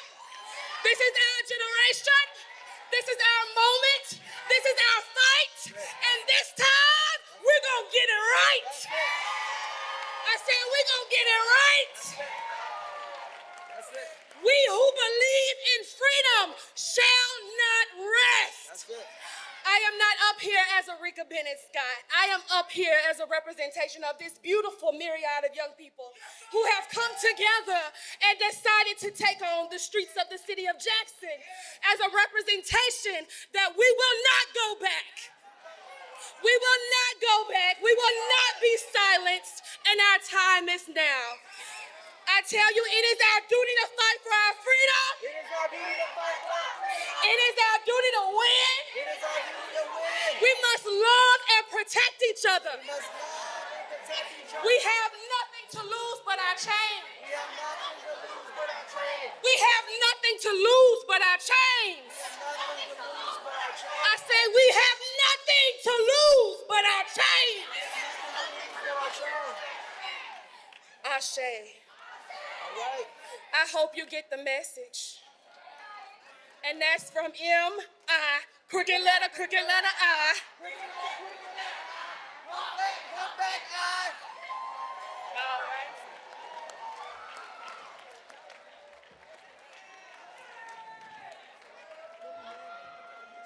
All right, y'all, I don't got no call to action. That was a good one. Welcome home, y'all. It's now the time for the rally. Thank you so much for being here. Keep up that energy. Keep up that round of applause. Make sure you thank all of our organizers. Derek from the NAACP, everyone involved in the Mississippi Voting Rapid Response Coalition. Wave your hand if you're a part of the coalition. Thank you all so much for all you do. Kenya, floor is yours.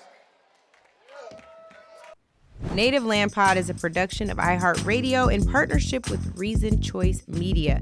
For more podcasts from iHeartRadio, visit the iHeartRadio app, Apple Podcasts, or wherever you listen to your favorite shows. Family, they told me Mississippi was in the house. Is Mississippi in the house? Is Mississippi in the house? Are you on your feet? If you from the dirty, if you from what they call the SIP, I want you to make some noise today. This is our fight. Say, this is our fight. This is our fight. This is my fight. This is my fight. I fight for voting rights. I fight for voting rights. Listen, y'all, for those of you I have not met, I'm with Kenya J.S. Clinton. I proudly serve as the Mississippi State Director for the Southern Poverty Law Center. But more than that, today, I stand before you as a sixth-generation Mississippian. I stand before you as the great-great-great-granddaughter of a man named John Booth Booth, a man who fought in the 52nd Colored Infantry of the Union Army right here in Mississippi. The first infantry that fought and won against the Confederacy. I am his legacy. I am his legacy. I am his legacy. I stand here on hollow ground. I stand here on the grounds of people who had their legs stripped from them. I stand here on the grounds of people who had ropes put on their back. They had their bodies castrated. They had their bodies degraded for public display and public profit. The fight, the people in this room, the nearly 2,000 people who are in this room, the people who have journeyed from near and far, from North Mississippi to South Mississippi, from East Mississippi, from Central. We are here. We are here. We're standing on business, the business of voting rights. We will not go quietly into the night on this, y'all. I don't know about y'all, but my ancestors didn't die for this shit, and I'm sitting up here acting like I don't know what time it is.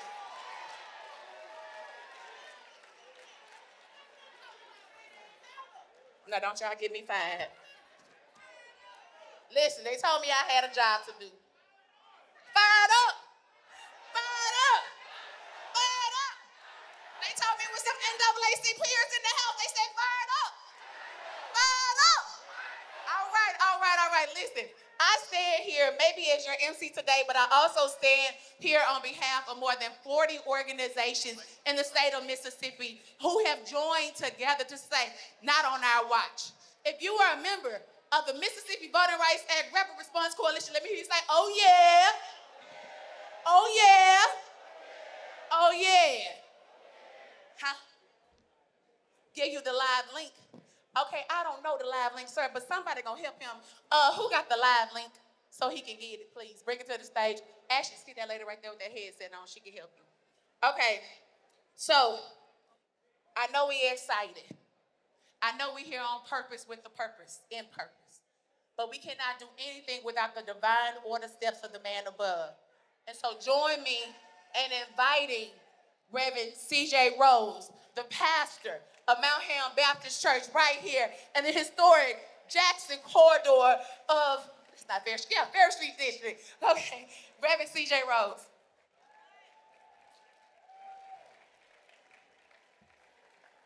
If you're able, I want to invite you to stand with me. Let us pray. God of our weary years, and God of our silent tears, thou who hast brought us thus far along the way. Here we come again, from all across the deep South in the fierce urgency of now.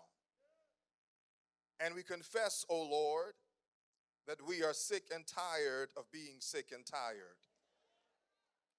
For we come standing in the long shadow of Mississippi's history, a history stained by slavery and scarred by segregation.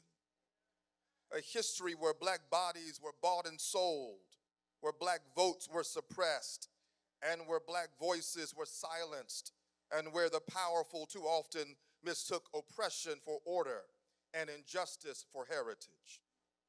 We come remembering the days after Reconstruction when hope unborn had died, when freedom briefly rose in this state like the morning sun, only to be met by violence, intimidation, and laws designed to push our people back into the margins, into the shadows, into invisibility. And even now, those who venerate their Confederate ancestors come anointed with their spirits to preach bad news to the poor, to wound the brokenhearted, to proclaim chains to the captive and darkness to those who cannot see, to crush those already bowed down beneath oppression, and to proclaim the acceptable year of the empire. Yet we, the disgruntled, disregarded, disrespected, dispossessed, disinherited, outright dissed, gathered here today not in the spirit of fear, but with power, love, and a sound mind, not praying for victory, but praying from victory. For your word reminds us that we wrestle not against flesh and blood, but against principalities and powers, against spiritual wickedness in high places. And because this struggle is spiritual, we declare that the weapons of our warfare are not carnal, but mighty through God to the pulling down of strongholds. You've already overcome the world, so now, Lord, we ask for your power. Power to not grow weary in our well-doing. Power to speak the truth boldly in love. Power to tread upon serpents and scorpions. Power to march until walls tumble down. To resist until giants fall. And to believe an empty tomb and an occupied throne means God's truth is still marching on. In this third Reconstruction era, be the God of the encore. As you empowered Medgar, Fannie Lou, Ella, Vernon, Martin, and Jesse, and countless other unnamed freedom fighters and foot soldiers, grant this generation holy boldness and Holy Ghost power to make of this old world a new world. Let justice roll down like waters and righteousness like a mighty stream. Let truth crushed to earth rise again. Now guide our feet while we run this race. hold our hands while we fight this battle, and remind us that though the arc of the moral universe is long, under your sovereignty and under our strength, it shall bend toward justice. We believe by faith that you've already answered this prayer and have already given us the victory. So in your strong, mighty, liberating name, we pray and give you praise in advance, because victory belongs to us. Amen.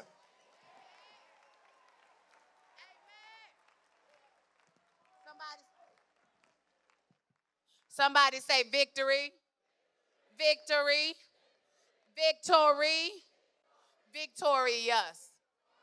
That's who we will be.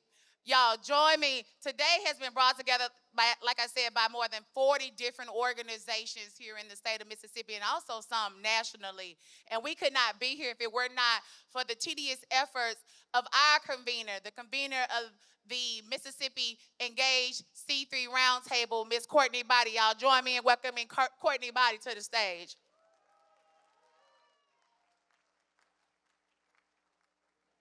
Thanks, Joaquin. Mississippi, are y'all ready? I don't hear y'all. That was weak. That was weak. I said, Mississippi, are y'all ready? So as Joaquin said, I am Courtney Body. I am the Executive Director for Mississippi Engage, and I am standing here today because somebody fought for my rights. And a couple weeks ago, the Supreme Court looked at everything our people fought for and everything they marched for, everything they bled for, everything they died for, and they said, not good enough. But I need them to know and to hear something today. We are not silent, we are not invisible, and we are not going anywhere. Look around you. This right here, this is what they're afraid of. They are trying to erase us. But guess what? Y'all have proven today that we know our power. But what they need to know is that we are going to fight. We will carry it in the courts. We will carry it in the legislature. And we are going to carry it at the ballot box every time. So again, Mississippi, I ask y'all, are y'all ready?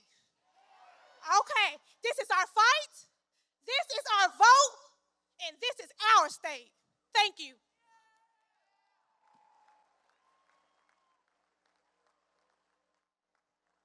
Y'all give it up for Courtney Body. Next up, we have the Executive Director of the oldest, boldest civil rights organization representing the state of Mississippi, the one and the only, Mr. Charles Taylor. Taylor, Jaribu, you coming? Okay, you gonna give it to Ricky, got it. I got you, Ricky, I got you coming next. Come on, Charles, you gotta fire him up now. You supposed to be the ED, man. Are y'all fired up? First, I wanna ask, there's a lot of people on this side of the room. If y'all can shift in the room so we can have a crowd.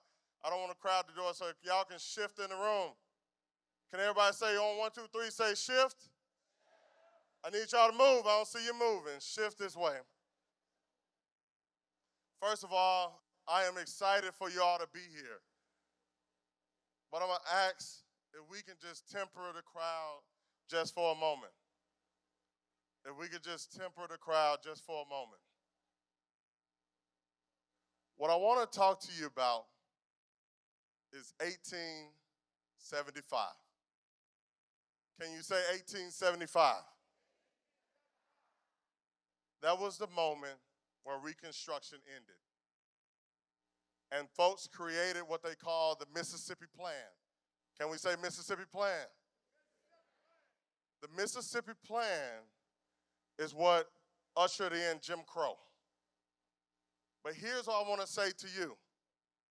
It is 2026, and we got a new Mississippi Plan. We got a Mississippi Plan that's going to usher in an era of equity, an era of equality, an era in which we all have the right to exercise the most fundamental and precious right in this country, which is to vote. And so here's what I want to say to you. Today we rally, but tomorrow the work begins. I want you to say, tomorrow the work begins. I want you to say, tomorrow the work begins. Here's why. Mississippi is not just a moral argument. It is simple math. We can win this November. We can elect a black man to the U.S. Senate in Mississippi this November. If you believe that, I want you to make a round of applause. But here's what we have to do.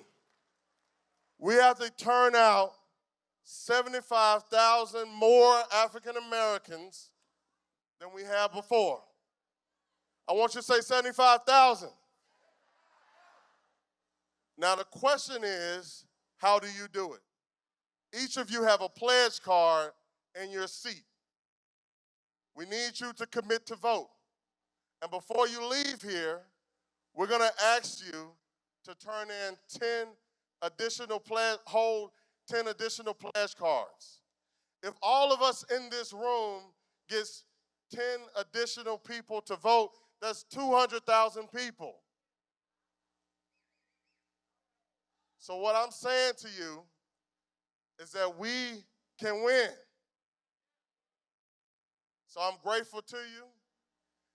And I say this, if you are a member of the NAACP, I want you to make some noise. If you are a person that's ready to fight for voting rights, I want you to make some noise.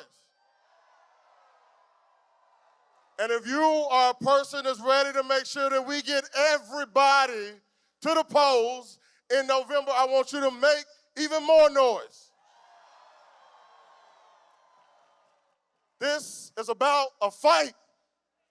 And when we fight, and when we fight. Thank y'all and God bless. Y'all give it up for our leader, Mr. Charles Taylor. Listen, the work we do for voting rights is done on the backs of millions of Mississippians.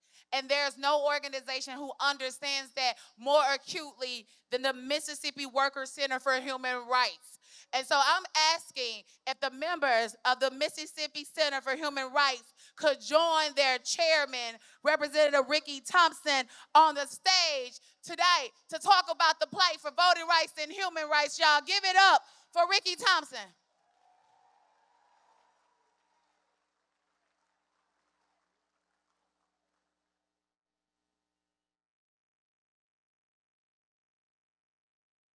Good afternoon, everyone. Man, you guys look so awesome out there. As we come to the podium, the Mississippi Rights for Human Rights, now we've been in business for 30 years. When we said 30 years, no justice, no justice. As the director of the Mississippi Human Rights, I want to thank Mr. Ruber here for this opportunity. As we stand here today, this is a very serious moment. As we look at today, we do bring you greetings from the North Mississippi area, where there's a lot of fighting still going on, and I thank everybody for being here. But as you look and you think about the workers, it's all about workers, and then it's all about our voting rights today. Isn't that right? When we fight, and the main thing is I want us to understand what's going on with redistricting. As we all know, and we look at the Mississippi Human Rights, and we know to understand the warning that the Lord told them pose, that means we got to get up and we got to stand up. So everybody got to really stand up and fight, because we're in a real fight. And I forgot, I got my Emeritus Board member, Senator Jackson, our past president. Now, as we stand here today, when we leave here, we got to be about the business. And the business to make sure that we don't go back. And we're not going back, right? We are not going back. As the Mississippi Right for Human Workers, we understand when we built this country, it was all about the workers. And this is what it's all about, the voting rights. That means we got to have a voice today. And the voice is in this building today. And I want to let you know that when the voice is in the building, we're not going to be silent, because we are not going back. On the behalf of the Mississippi Workers for Human Rights, we thank you for this opportunity today. Thank you so much. Thank Thank you. Thank you to our fierce fighters at the Mississippi Workers' Rights for Human Rights Coalition. You're welcome. Y'all, the one and only Jaribu Hill, y'all. Y'all don't know Jaribu. I don't know what you're doing with yourselves.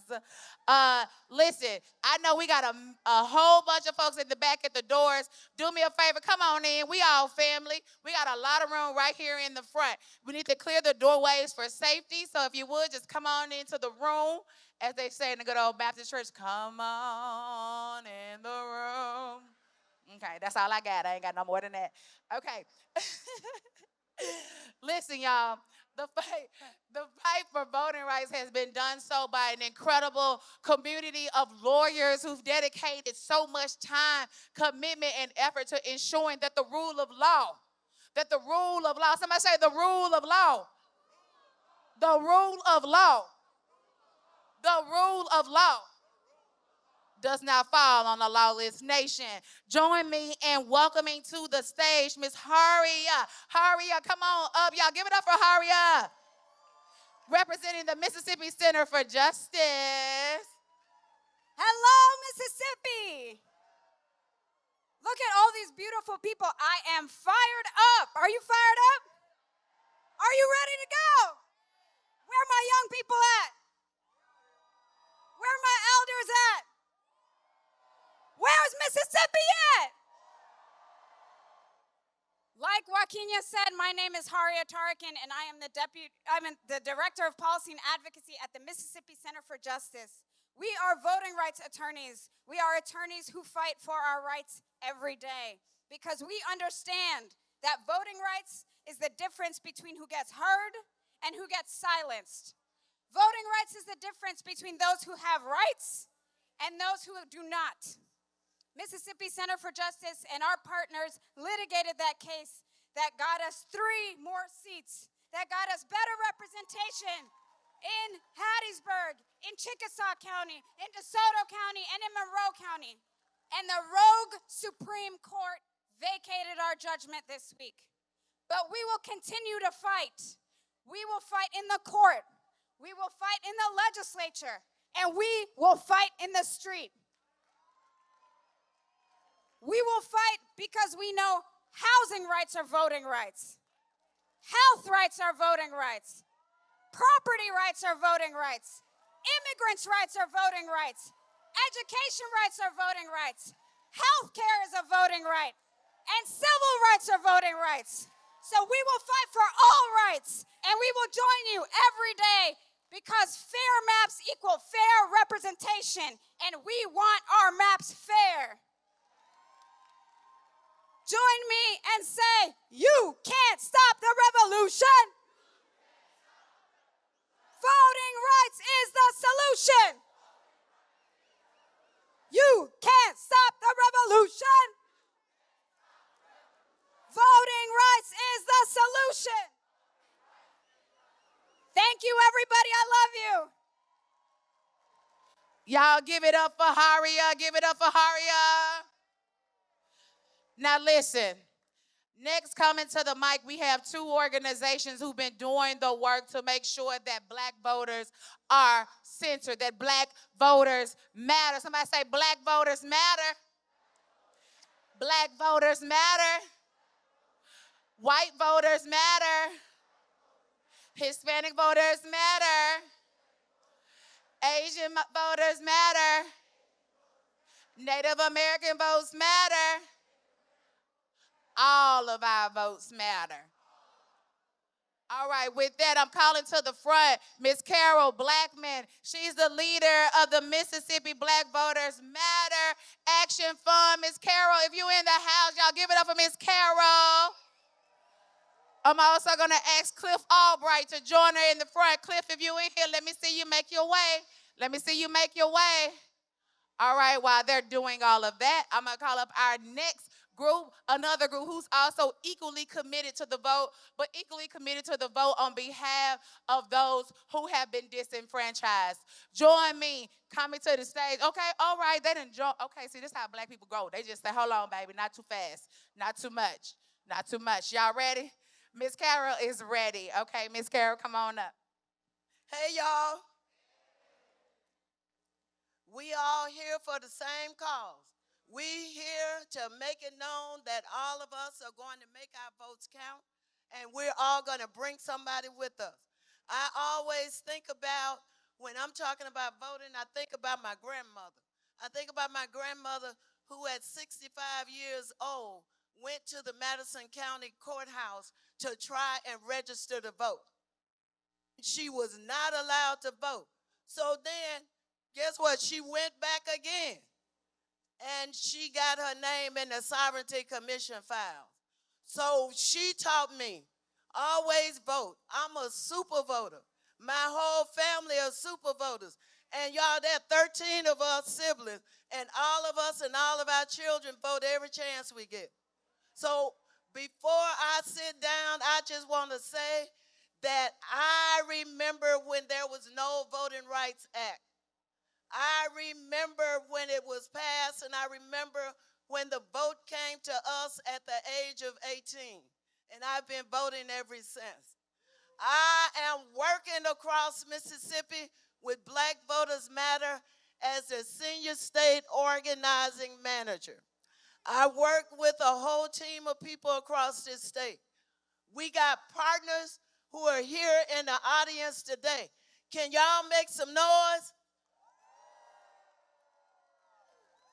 And I want to thank them because they're doing the turnout. They're getting the people to do the movement.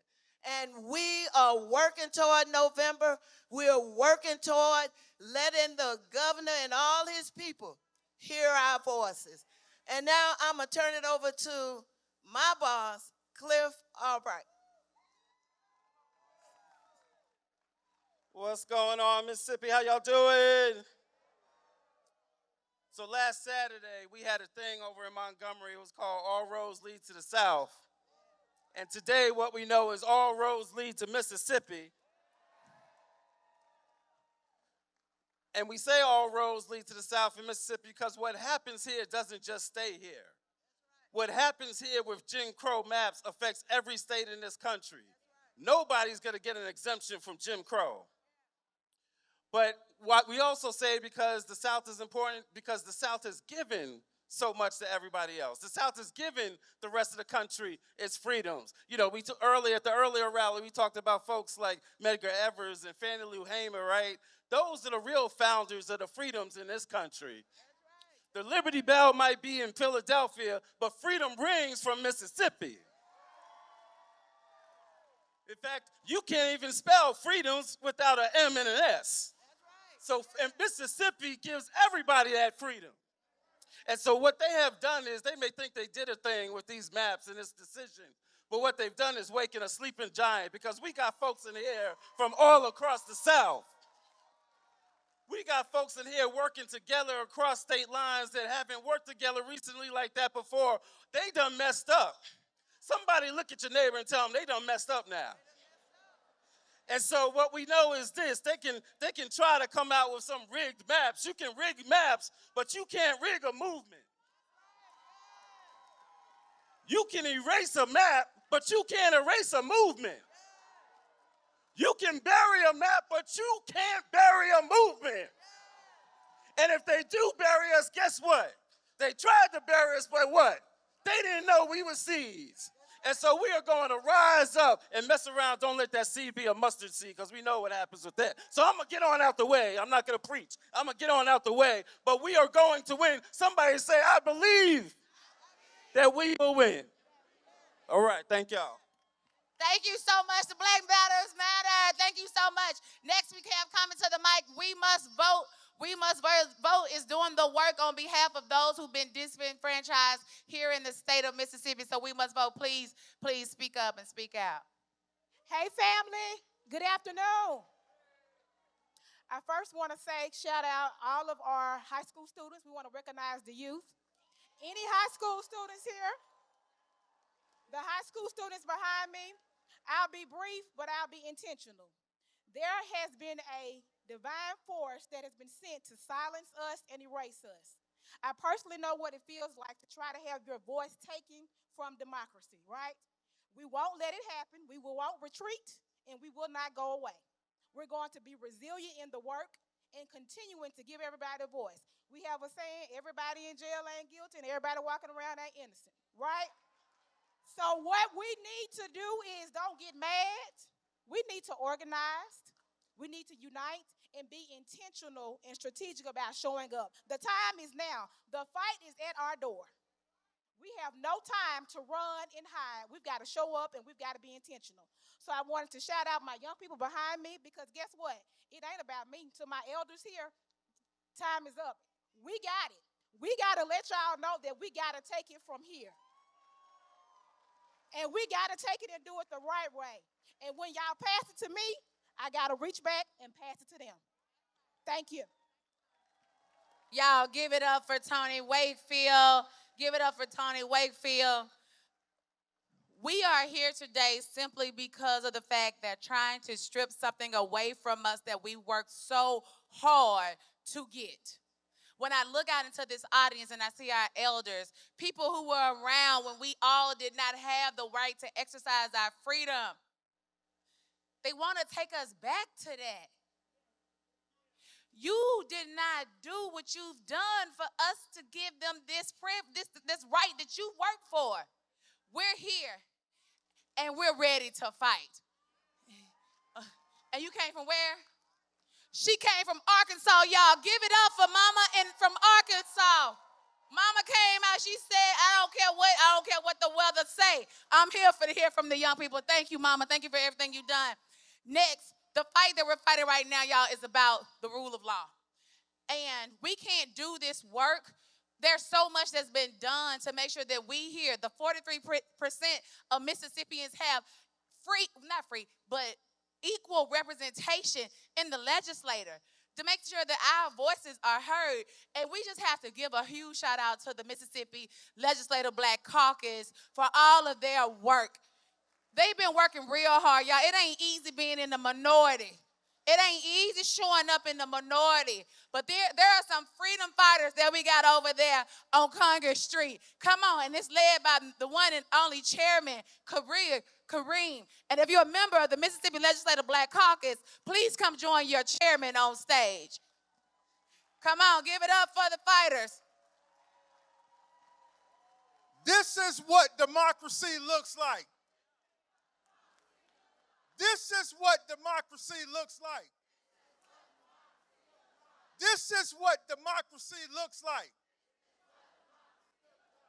Ladies and gentlemen, joining me today, my name is Kabir Kareem, and I'm the chairman of the Mississippi Legislative Black Caucus, the unapologetic voice of the 1.2 million black folks here in the state of Mississippi.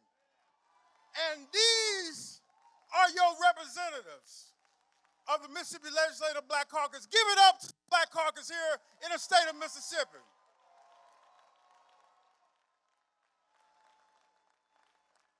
We will not be erased. We're not going anywhere. And if you think you're going to get rid of us, you got another thought coming. What started out as a caucus of one in 1967 with our emeritus leader, Robert G. Clark, if you notice, some of our members are wearing our Black Caucus lapel pin in his remembrance. And the fight that our emeritus leader, Robert G. Clark, fought in 1967, I'd be damned if we're not fighting that same fight in 2026. But guess what? We ain't going nowhere. A hog squeals before you kill it. And we ain't going nowhere. But I thought it'd be fitting, Wakinya and a member of this audience, to bring up the son of Robert G. Clark. Y'all give it up for Representative Brian Clark in honor of his father. Give it up. The first legislator elected to the legislature since Reconstruction.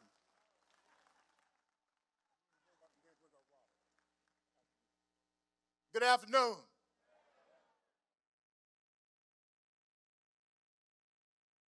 I stand here today down the streets in the shadows of that old Capitol. In 1890, framers of the Constitution we got framed and passed a Constitution, y'all, that came to be the most systematic voter suppression law that this country had ever seen. And the framers of that Constitution told the entire state and the country exactly what they was doing. They was passing a law that was going to disenfranchise African Americans without technically violating the law. 136 years later, right down the street from that same building, we're fighting that same fight. We fighting the fight where we got a legislature that is going to go in session that's going to try to disenfranchise black people without technically violating federal law.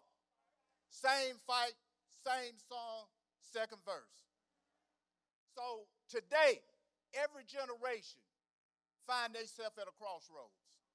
And when you get to that crossroads, you have to make a decision on which way you're going to go and which way we going to go. We going to fight. Which direction we going to go? We going to fight. Now, I'm going to ask y'all to do one thing. Is that when you look at the news, read the newspaper, and you hear that the legislature is considering some redistricting, whether it be congressional, legislative, public service, we need everybody in this room, that's crowded this room, to come to the state capitol. What's the address? 101? 400 State Street. We want this same crowd to show up at the legislature and have your voices heard. Now, ladies and gentlemen, I'm going to bring up somebody. Oh, can't bring up nobody else. Appreciate you so much. I love y'all a whole bunch. I got to get back on my program because this fight that we're talking about was about the 3 congressional seats that we won, that we went to court and won, and we do have representatives of those 2 districts. Two of the 3 districts that we won, they are here. And so we want to hear about them because they represent places where people's voices have been marginalized, y'all. They were sent to the Capitol for them. And so they deserve to speak, and I'm going to give it to them. Good afternoon. Unfortunately, we're seeing the same story being played over again. What those principalities and powers that have been working for years, they're trying to take their pencil and rewrite our work. They're trying to take their pencil and rewrite our legacy and our history.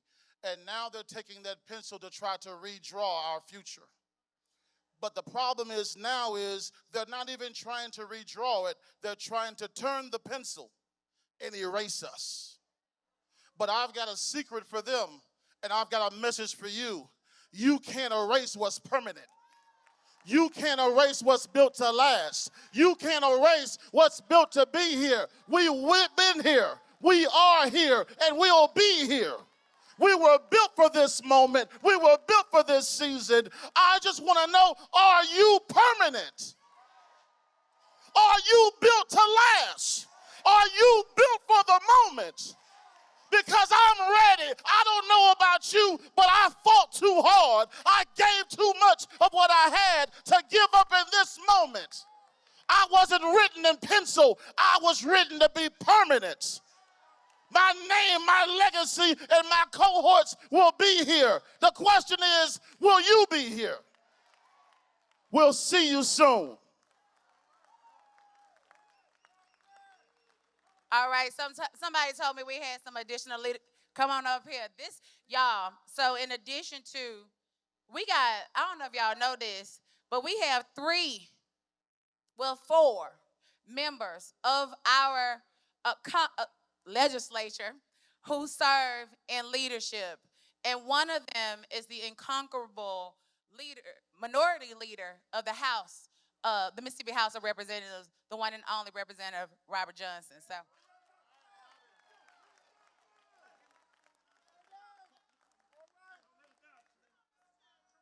Hey, thank you.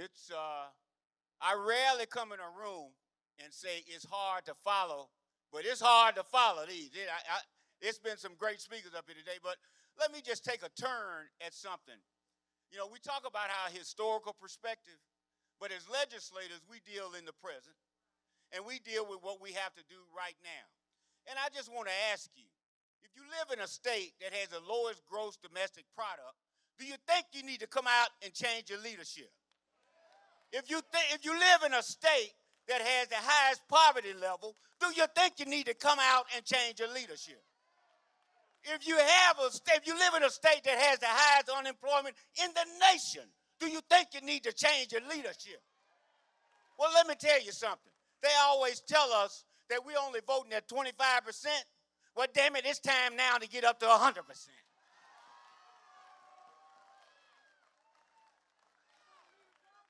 Because I didn't come back to Mississippi after law school to live in the poorest state in the country. I came back here to be a part of a change or something you want to build.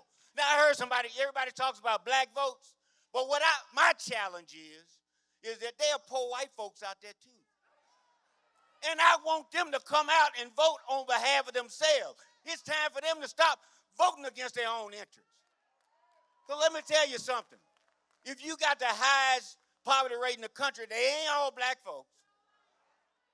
And if you got the lowest gross domestic product in the country, the people who ain't working, who ain't producing, ain't all black folks.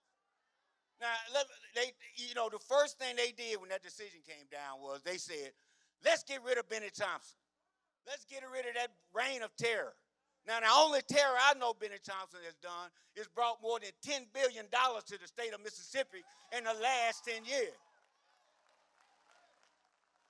Money that came directly to the state, and they spent less than 10% of it in the 2nd district that he represents. So what I'm telling you is, as legislators, our job is to get in those rooms, as Representative Crosby talked about, they got a pencil. Well, let me tell you what, I don't care what they got. I'm going to have a club, a knife, or whatever I got to have, but we ain't going to stand for it no more. This is a fight.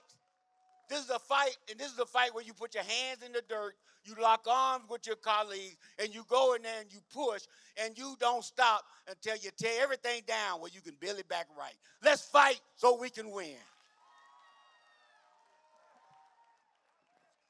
Now, y'all see why I had to open up the mic to the man. He know exactly what to say. Thank y'all. Y'all give it up for our caucus. Give it up for our caucus. They've been amazing. Thank y'all so much.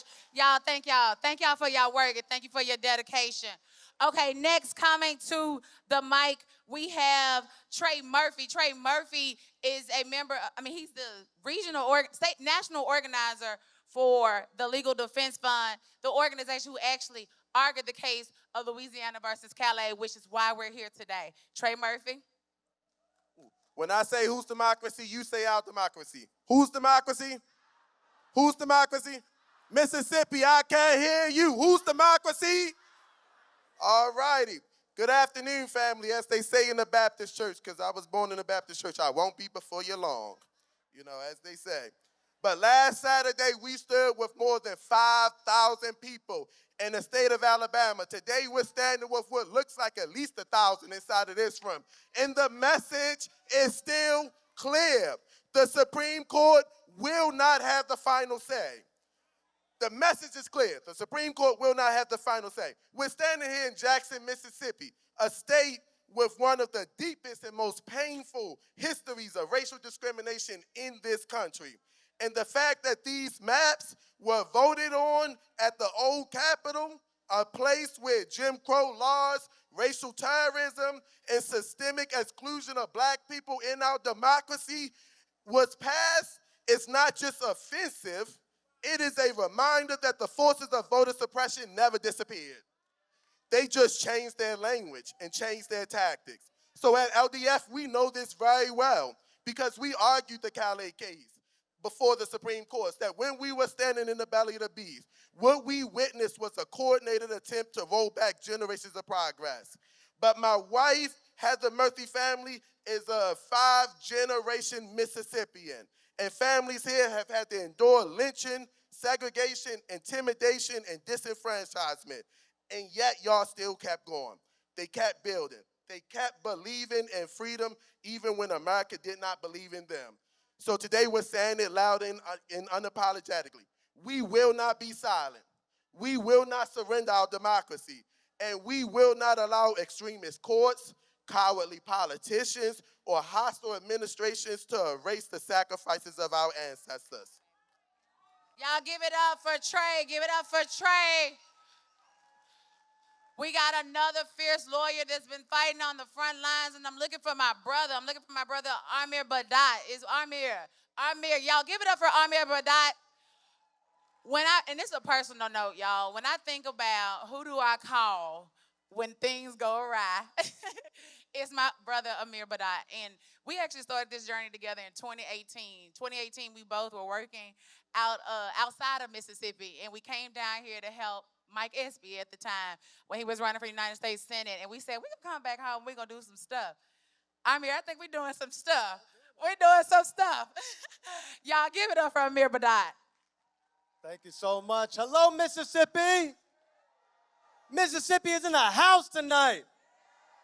I want everyone just to pause for a second. Take a look around. Look how many people are in this building right now. This is power. This is power. You are power. This is the power that we're going to bring to the fight. I was born and raised in Meridian, Mississippi. My parents immigrated there. Meridian in the house, where we at? Where y'all at, Meridian? There we go.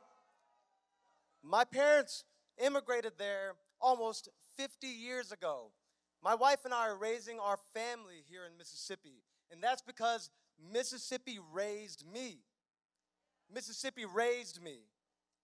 Mississippi taught me what community is. Mississippi taught me what it means to struggle for something bigger than yourself.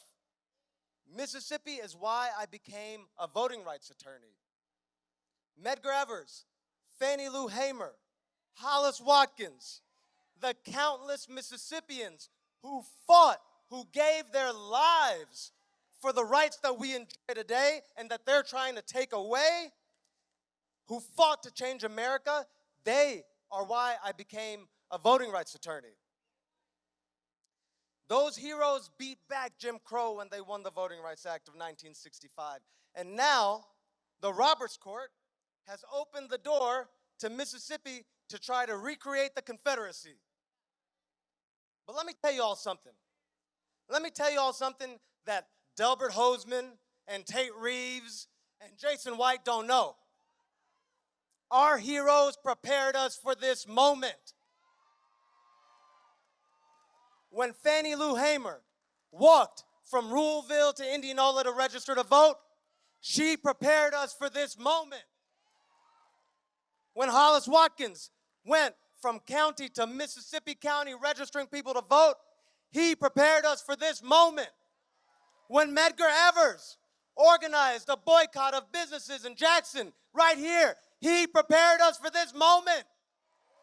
We are ready for this moment. We are ready to fight. Let me hear you say it. We are ready to fight. Say it with me. We are ready to fight. We are ready to fight. In the legislature, we are ready to fight. In the courthouse, we are ready to fight. And in the streets, we are ready to fight. Thank you. Y'all give it up for my brother. Give it up for my brother, Amir Badat. Listen, the work that we do here can't be done alone. We have to do it in coalition. We got to do it in coalition, meaning that all of us coming together, pulling together our time, our resource, our efforts, all in the name of the same cause. And our cause today is voting rights. So the group of people that I am bringing to the stage next, they are a part of the collective consciousness of the state of Mississippi. That's right, give it up for them. This is a multicultural coalition that we are building here in this state, because what affects one of us affects all of us. Say, what affects one of us? What affects one of us affects all of us. All right, next coming to the stage is the convener of the Mississippi Black Women's Roundtable, the one and only Miss Cassandra Welchlam, and she coming with a village, y'all. Give it up for the Mississippi Black Women's Roundtable. Oh, wait a minute. Who do we have? Let me look, let me see. Oh, y'all, give it up for this, Sister Melanie, Melanie Campbell. Melanie is the president and CEO of the National Coalition of Black Civic Participation. Y'all, I got so many acronyms. But let me tell y'all about this lady. She has been a fierce warrior. I mean, warrior for us, our people, but specifically Black women in this country, in this nation for more than 30 years. So y'all give it up to Melanie Campbell. Hollis Watkins' name has come up a couple of times. Come on, these my people. And I got some more people out there. Y'all come on in. But Hollis Watkins' name has come up a couple of times in this room. He was my mentor, Derek Johnson's mentor. He was also Nashambi Lambright's mentor, and we grew under his leadership. And if he was here, he would sing this. We've come this far by faith, leaning on the Lord. Come on, y'all, yeah. Trusting in his holy word, yeah.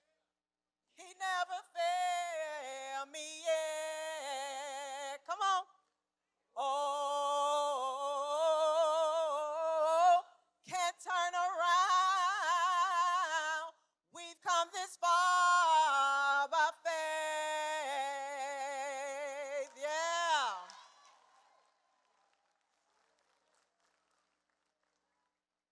The Mississippi Black Women's Roundtable, along with our national president, Melanie Campbell, who's over the National Coalition of Black Civic Participation and Black Women's Roundtable, and we have Michigan Black Women's Roundtable in the house with us today. We're standing here together as one. I stand in the legacy of Mississippi Black women who have always voted, always organized, and always pushed this state towards justice. Long before it was safe, long before it was popular, long before anyone bothered to protect our vote, Black women in Mississippi and the South walked miles to polling places, faced intimidations, literacy tests, poll taxes, and violence, and yet we still voted. They voted because they believe in a future they might never see, but one that they demanded for all of us. And today, we honor them not with our silence, but with our actions. Because the issues that sit on your kitchen tables are on the ballot box every single year and every single day. We're fighting for paid family and medical leave so no mother has to choose between a paycheck and her health. Amen. Amen. We fight for affordable child care so families can work and thrive and still show up for their children. We fight for maternal health and reproductive justice so Black women can live full, healthy lives. We fight for voting rights because without the vote, we lose the power to shape every one of these issues. Right now in Mississippi and across the country, as many of you have heard, these efforts are to silence our voices, restrict our access, and make it harder for us to do what we have come down here to do. But Mississippi, we ain't going back. We're never going back. We are never going back. So we fight on. We fight on. We fight on. Melanie Campbell. All right. How you doing, Mississippi? How you doing, Mississippi? Well, I am here. I want to let you know I spent a lot of years with Brother Hollis Watkins many, many years ago. Anybody remember Stephanie Parker Weaver? Y'all know Deborah Robinson? And some of y'all might remember Reverend James Orange. I used to come down here when I was about the age of those young people coming down here and fighting for the Mississippi the catfish workers to make sure they had workers' rights. So, and I got folks from Meridian, Mississippi. So by way of Florida, I came by. By way of Georgia, I came by. By way of D.C., I came by to remind us that we are the leaders we're looking for. Look at your neighbor. Say, neighbor, neighbor. Oh, neighbor, you are the leader you're looking for.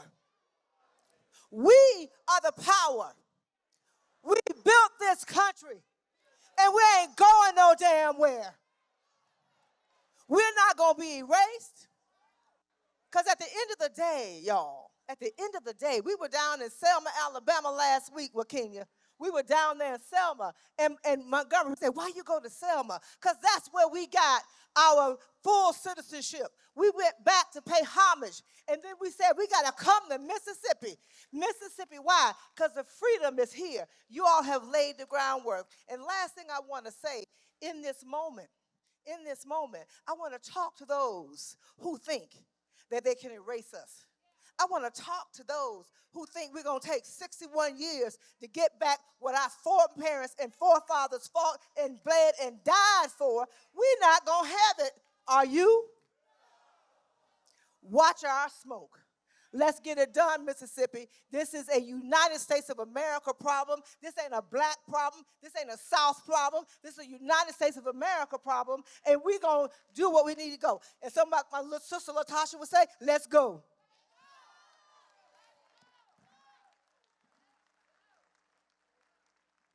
Listen, y'all, if you got a fan say Mississippi fights back, come on, y'all. I know it's been long, but it ain't wrong. Say Mississippi fights back. All right, if you got this fan right in front of you, there's a QR code on this fan. We want you to tell your story because your story matters. Your story is why we're here. And so do us a favor, scan this QR code so that you can let the people know why this cause matters to you. Listen, next up, because y'all, hey, we building up to something big. Say, we building up to something big. We building up to something big. Listen. I'm actually going to ask us to take a quick little music break. I feel like we need an energy booster. Y'all need an energy booster? Just a little bit of an energy booster. DJ, what you got for me? Pipe me up, DJ. Pipe me up. Pipe me up, DJ. Pipe me up. Pipe me up, DJ. Pipe me up. Pipe me up, DJ. Pipe me up. Pipe me up, DJ. Pipe me up. Pipe me up. Pipe me up, AV. Pipe me up. Pipe me up, AV. Pipe me up. Pipe me up, AV. Pipe me up. Hey, pipe me up. Pipe me up. Pipe me up. Pipe me up. Are we ready? Yes, sir, no? All right, they not ready. So I'm going to go ahead and switch it on over. I'm going to switch it on over to our next crew of coalition builders. Y'all join me in welcoming Miss Lorena Cortez to the stage. Lorena is representing the Immigrant Alliance for Justice and Equity. Give it up for our partners, IAJE. Power to the people, y'all. Sing it with me.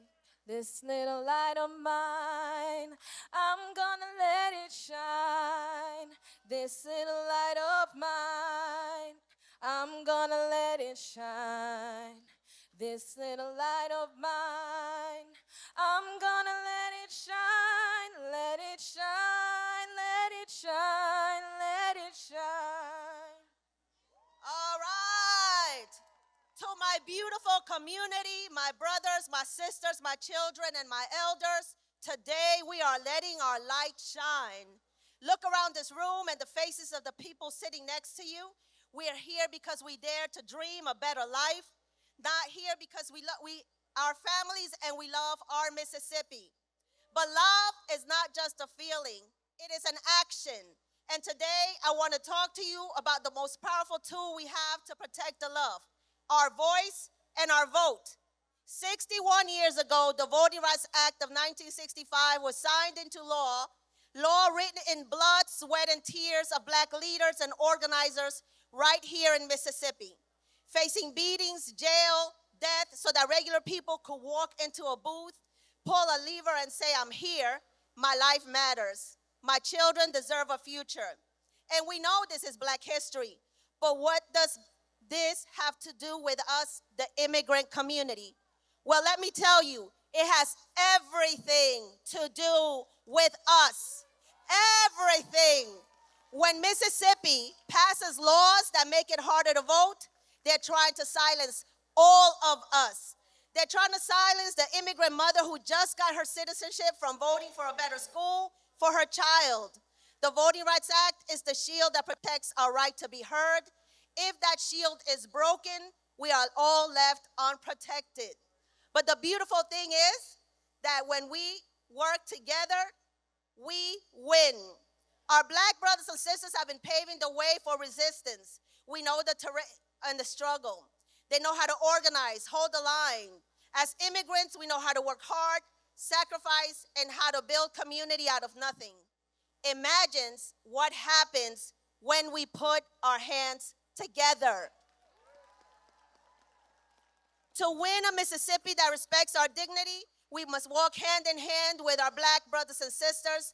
We must show up for their fights just as they show up for us. We must learn from their history, and they must hear our stories. Sí se puede. Yes, we can. Sí se puede. Yes, we can. We love you, Mississippi. Thank you. Thank you so much, Lorena. Thank you so much. Next, coming to the stage, Miss Olita Fitzgerald, the leader of the Southern Rural Black Women's Initiative. What my rural folks said? Say yeah. Yeah. Y'all don't really know who Miss Olita is for me. But she said, make sure I handle my business and say, she's also the Southern Regional Director of the Children's Defense Fund. Where my young people at? Thanks, Joaquina. Woo. Man, this is some sight to see. I want to talk a little quiet because this is such a serious situation we're in that the rallying is good, but we got to go back home. All politics is local. I want to just say a little bit about why what they're doing is important. And we have been here before, as you've heard from other people. There was something called the 3/5 compromise. At one time, the Supreme Court of this country ruled that only 3/5 of Black people could vote when the voting power grew. But I want to say, when we are talking about elections, we're talking about electing people who go somewhere and represent us.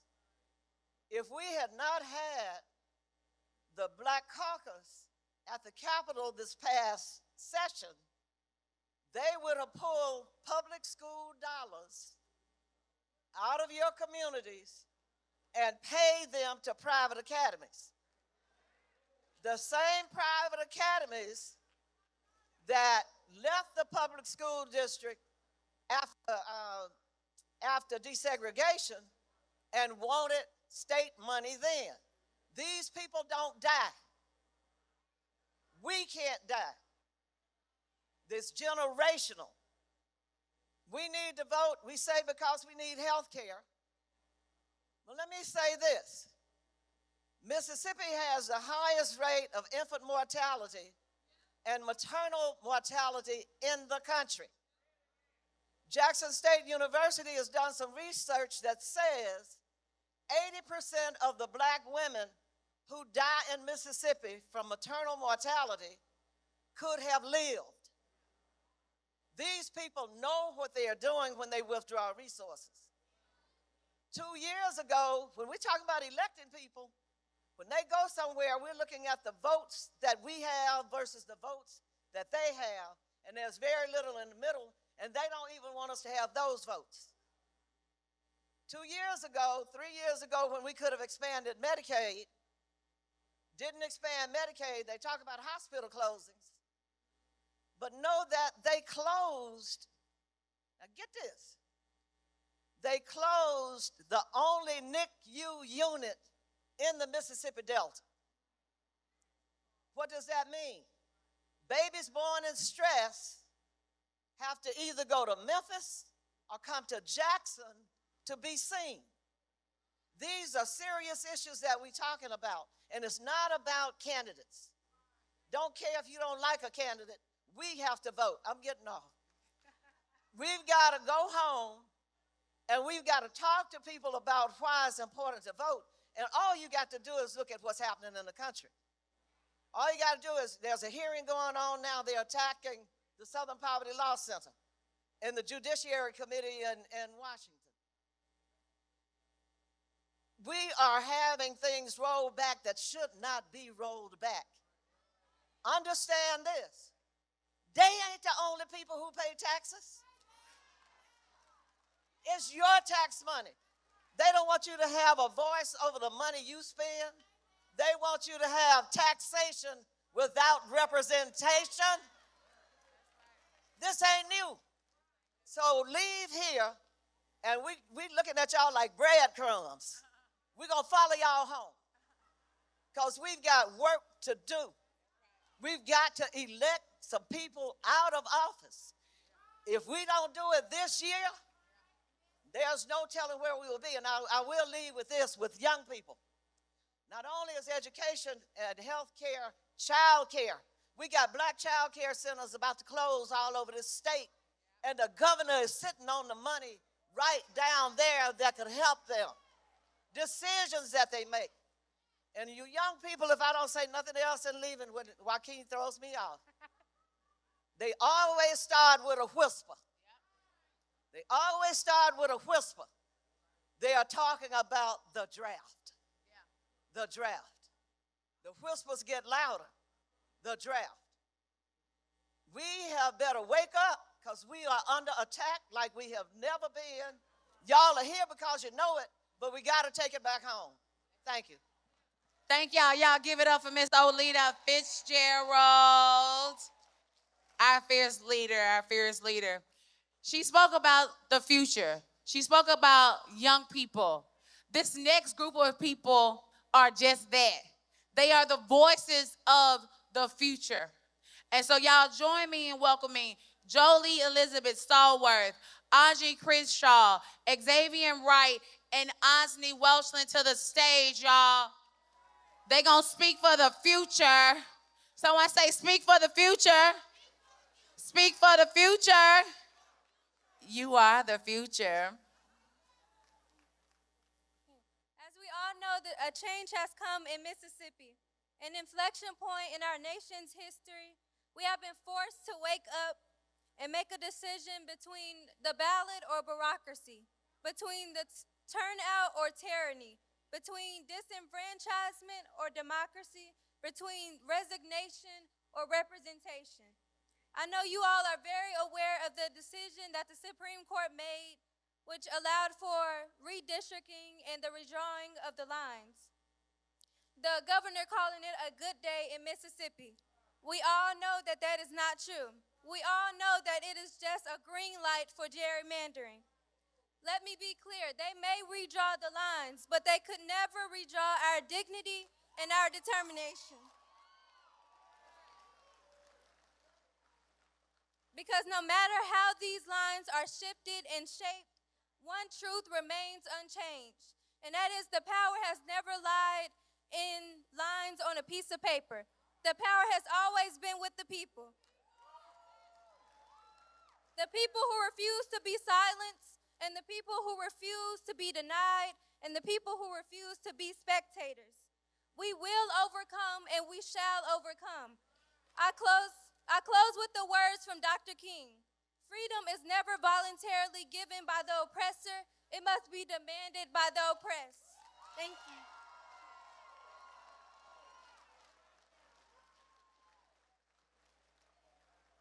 I know that we have all seen what has been happening on the news, the attempt of eradication and annihilation of our right and our fight. But I want us to know that what I see in my community is that every time that there's a fight, that we fight back. And that even though that there's attack, that we get stronger and we strengthen more. And although we are faced with the same struggle as of 1964 and 1972 in Gary, Indiana, the struggle for rights, representation, and legislation, we are also have a choice of the same solution, which is the people. The people are the solution. Can you say it with me that we are the solution? We are the solution. And although Mississippi is the center of the voting rights movement, because we know that our ancestors like Fannie Lou Hamer, Hollis Watkins Muhammad, and also Medgar Evers, we send a clear message, and that is that Mississippi will not go back. And I know the saying is, as goes the South, goes the nation. But I believe that as Mississippi goes forward, this nation has to go forward. And I know that many people are worried about them taking away our rights and everything else. But I think that we should remember what our ancestor gave us. And that is the tools to organize, to mobilize, and to fight for what is ours. And I'm going to end with a quote from Hollis Watkins. He said that freedom is not given. It is protected, it is organized, and it is built in the community. Thank you. I love them so much. I know them so much. Next, y'all mind if I take a break? Can I take a little break? Because I want to bring Brooke Floyd to the stage. Brooke has been leading the fight for water rights right here in Jackson. So I want Brooke to say something on behalf of the People's Advocacy Institute.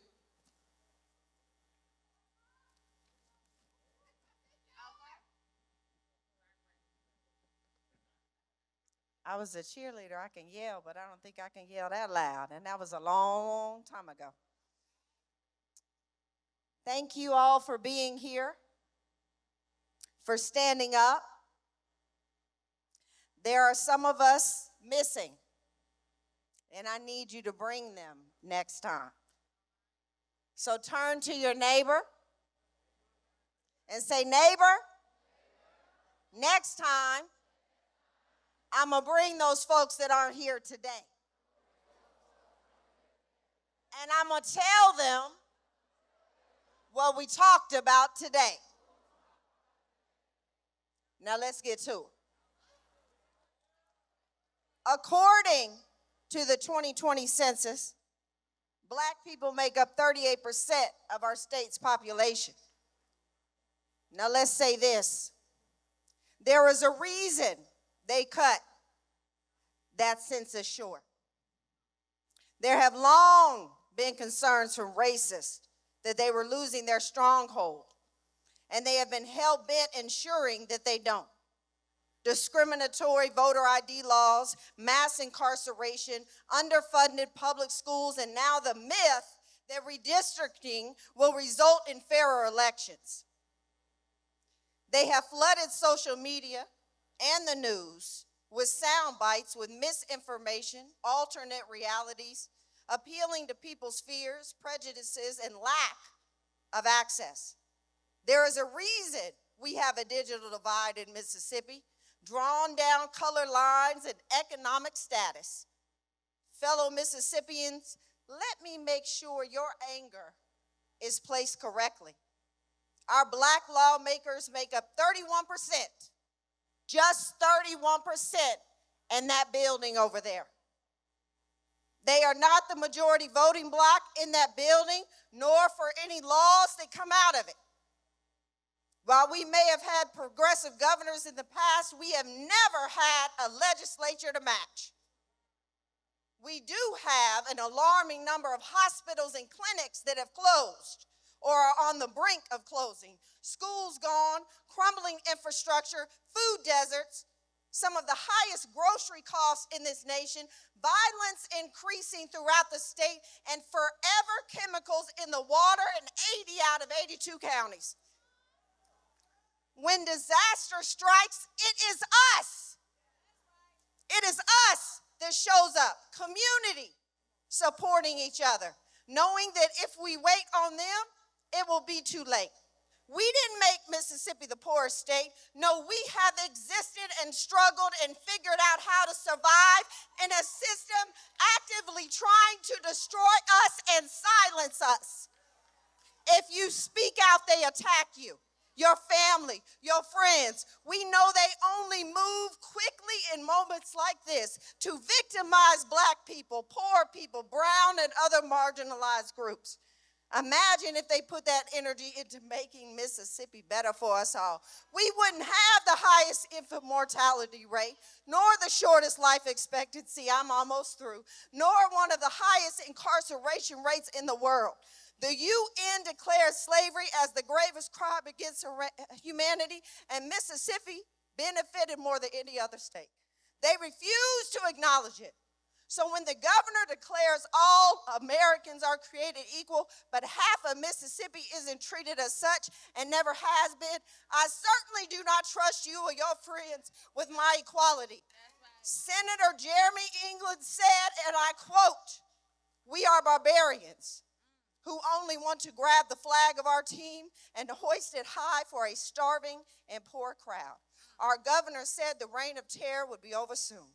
The only barbarians I'm aware of are those who deny their fellow Mississippians access to health care, healthy food, quality education, safe infrastructure and water, selling our land to the highest bidder as they slowly poison us. I agree the reign of terror needs to end, but the terrorizer, sir, is you and people like you. We are tired, we are angry, and we are hell-bent on thriving. We will not stand down, we will not stop, and your reign of terror will end soon. I will see you all in November, and I will see you in 2027 and in 2028. We are coming for each and every one of you. I am Black, I am a woman, and I am from Mississippi, and I will never forget. Y'all give it up for Brooke. Give it up for Brooke. Give it up for Brooke. Next coming to the mic is Candace Abdul Tawwab. Mississippi for a just world, y'all.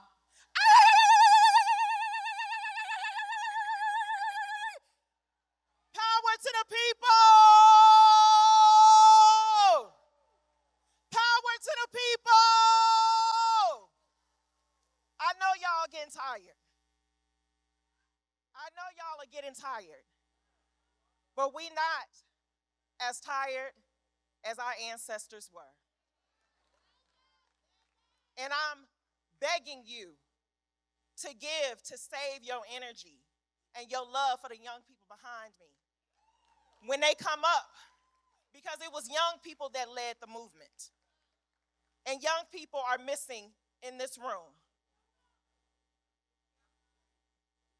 Shame the devil.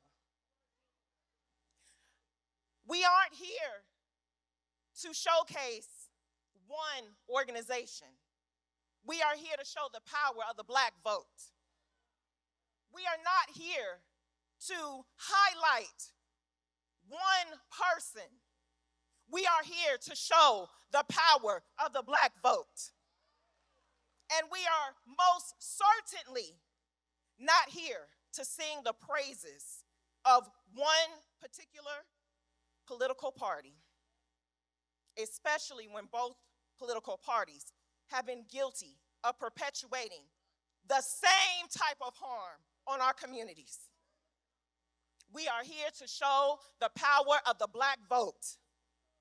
And we have gathered here today to stop the restoration of the Confederacy. Do you hear me? We are here to stop the restoration of the Confederacy and to stop the erasure of the Black vote. When Black folks win, the entire country wins. Let me say it again and let me hear you. When Black folks win, the entire country wins. Every single human rights protection that black folks have fought for has ultimately uplifted every single community that is deemed a minority in this country.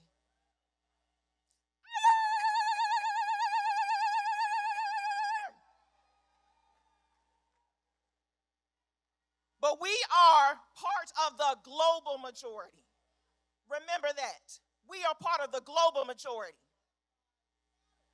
From Mississippi, my people, I didn't hear you.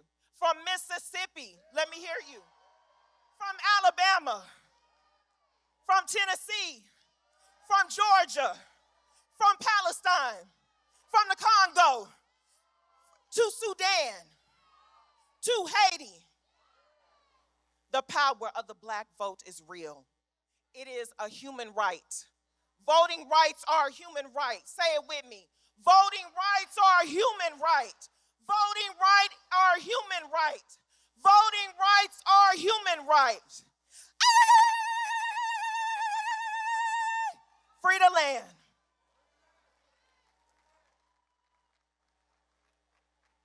One more time, say free the land. Let me get a yeah.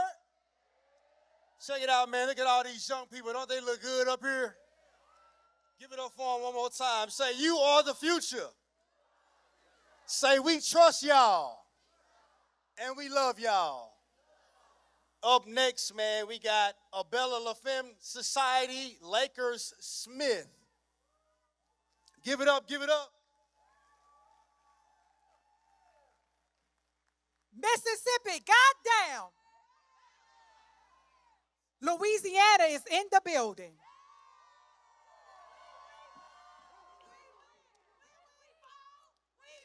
Jackson, we have been standing with you. And one thing I can tell you right now, there is no more blood on the leaves.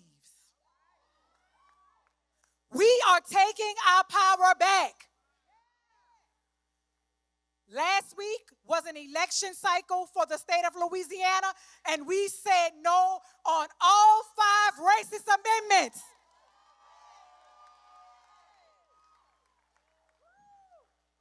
And because we're standing in this room and we build each other up, I would be remiss if I did not mention my good brother Cliff, my good sister Latasha Brown, my good sister Ashley Shelton, and all of the queens of the South of this movement.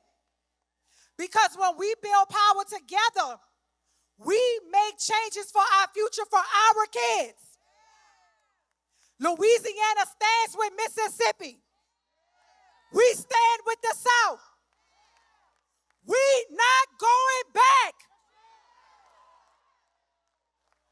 What happened was not a mistake. It's what we needed to wake up. This is not just a moment. This is our movement.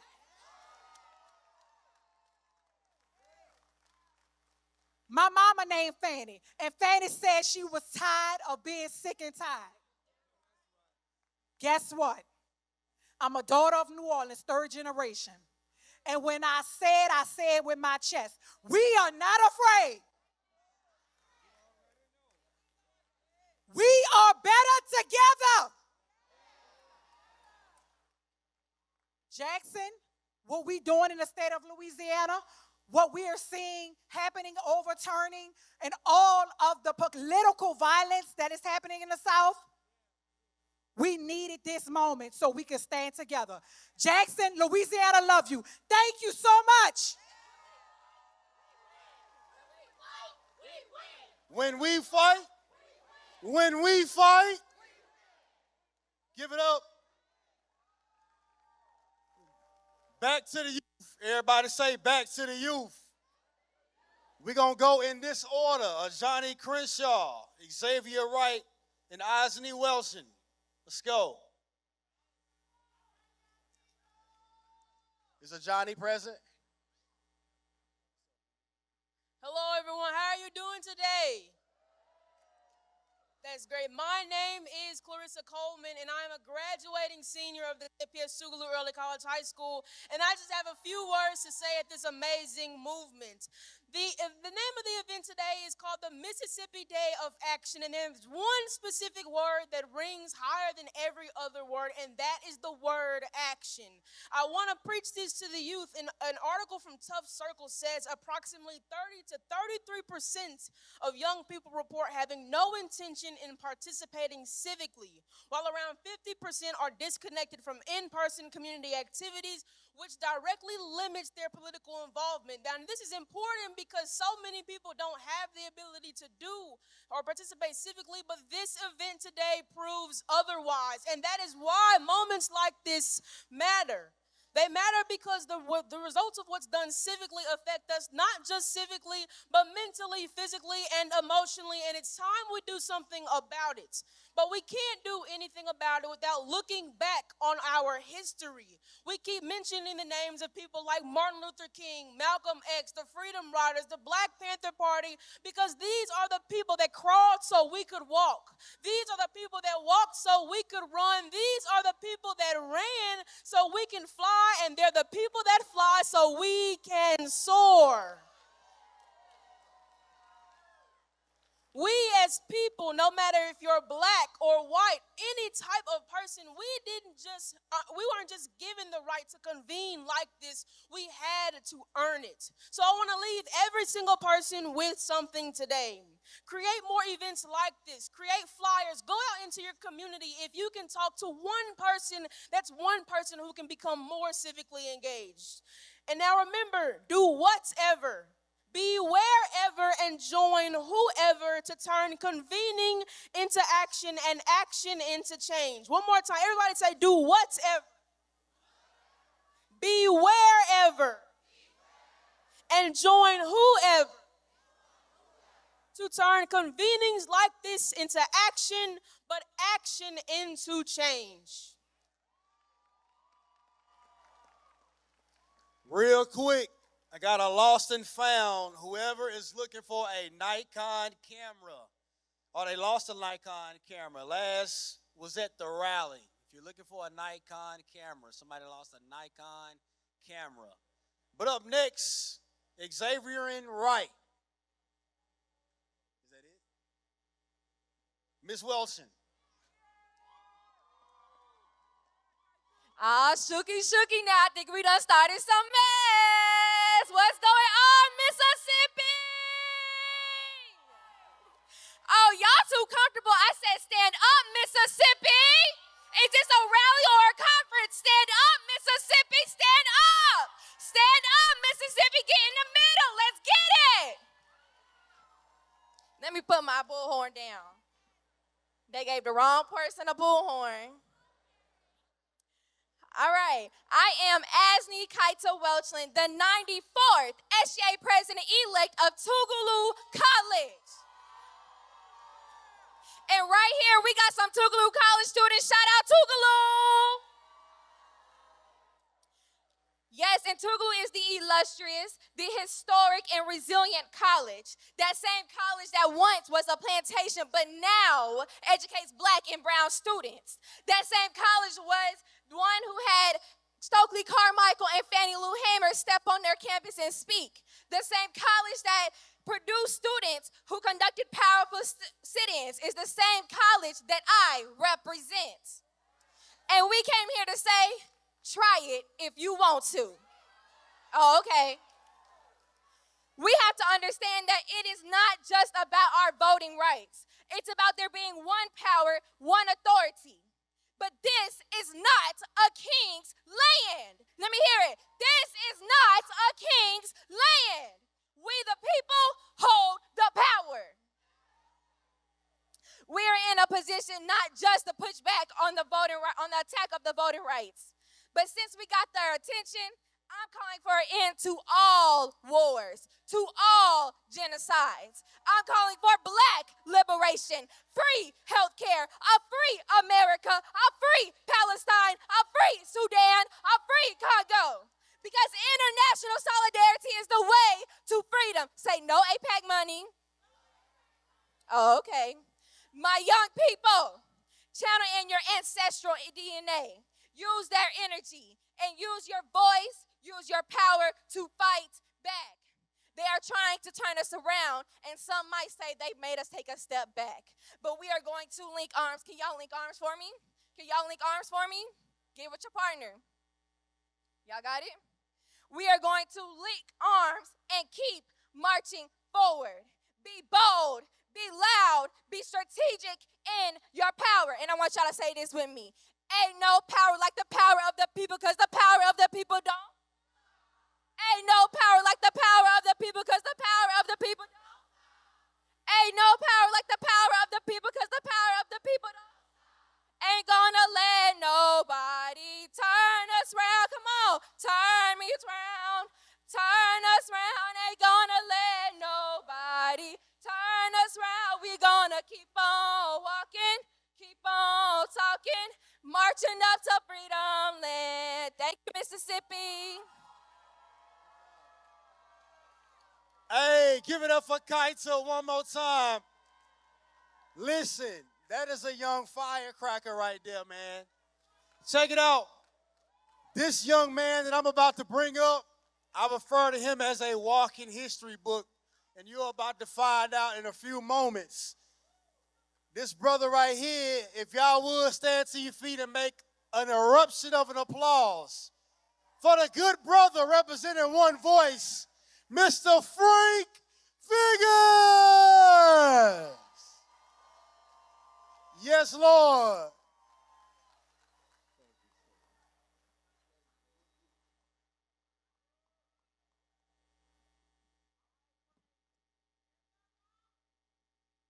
Ditto to everything that has been said. But to borrow from the national president of the National Association for the Advancement of Colored People, we have some decisions to make.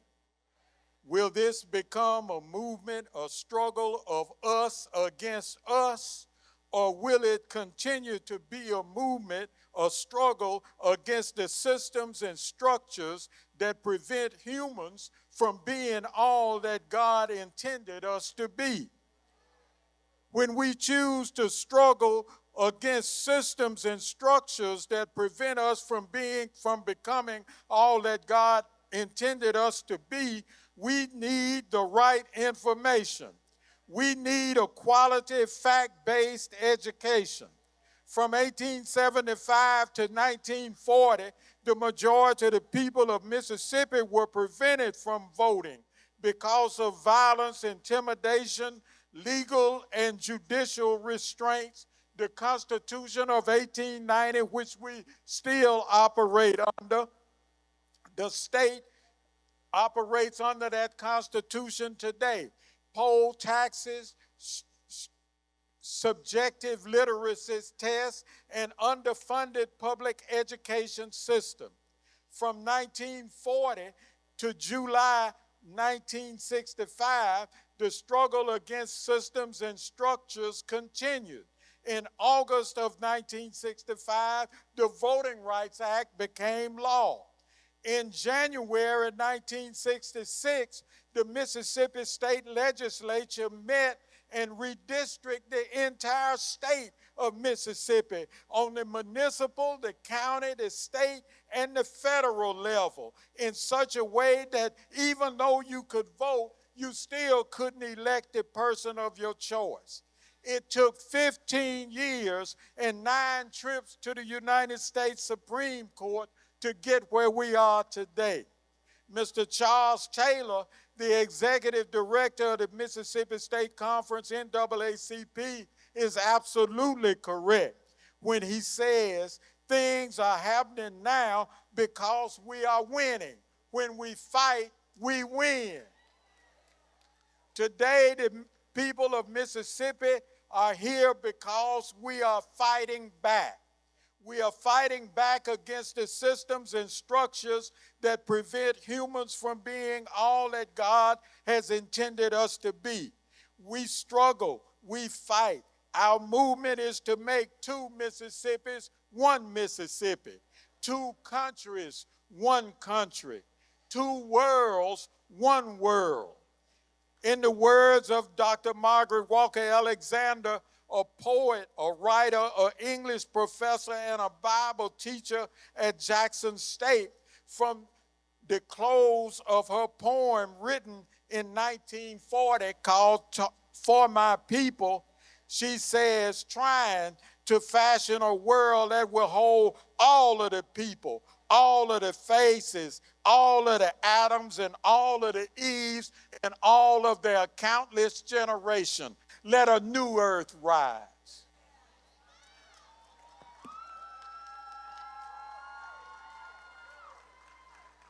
Y'all can get louder than that, man. That is the Frank Figures. All right, so y'all heard all these phenomenal speakers on this afternoon, correct? Y'all heard a bit of a call to action by Brother Frank Figures, correct? Now, we have a press conference coming up next for all my camera folks, if y'all want to come in a little closer. Our very first person that we got coming to the podium is Miss Rena Evers Everett of the Medgar and Merle Evers Institute. Y'all give it up for her one time, for the one time. Hello. Mississippi, where are you? Alabama, where are you? Louisiana, where are you? The United States of America, citizens, where are you?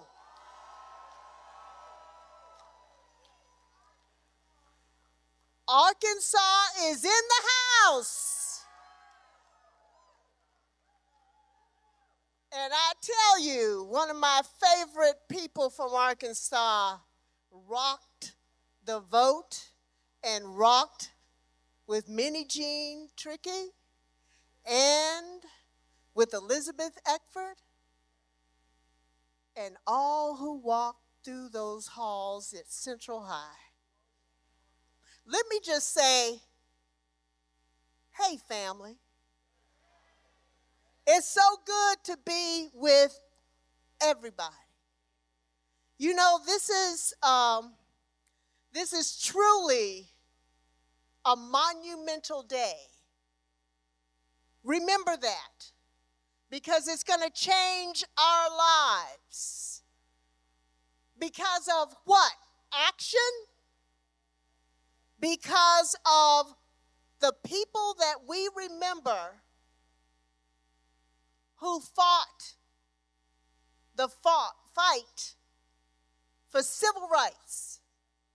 So part of my legacy,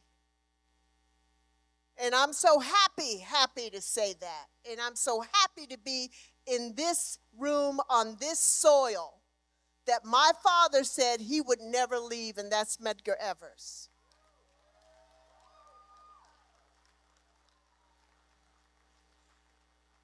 And I just want to pay homage to him for one moment.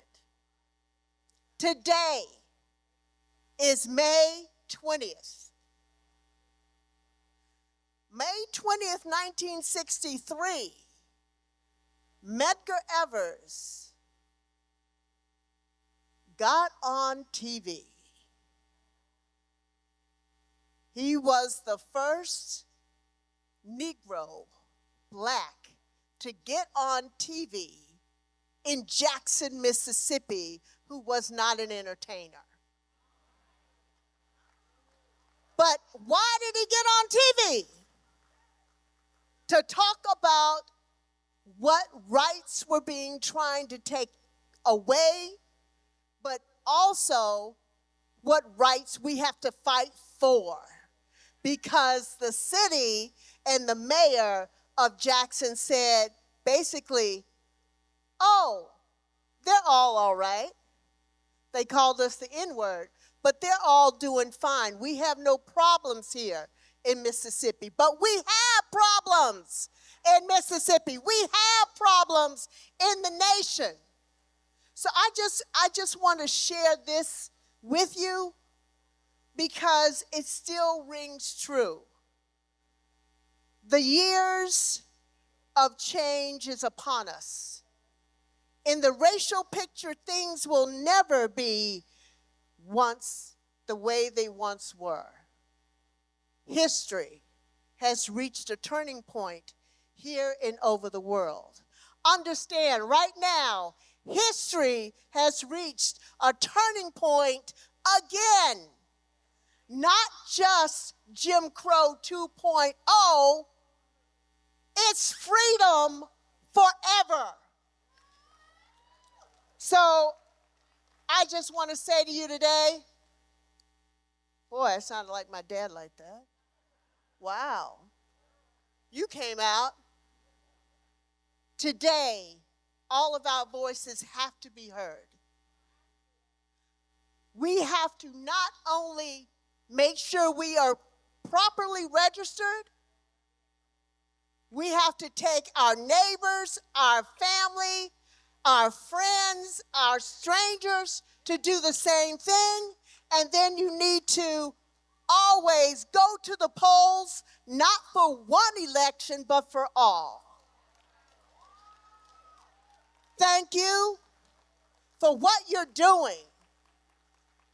And I tell you, our ancestors are looking for us to move this forward.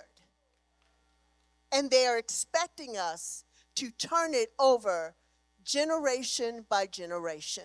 So let's do that. Let's do that, America. Let's make things right.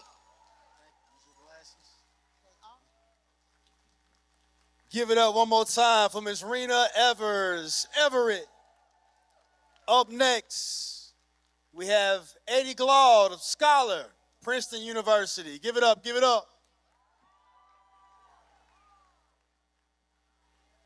I don't want to take too much of your time.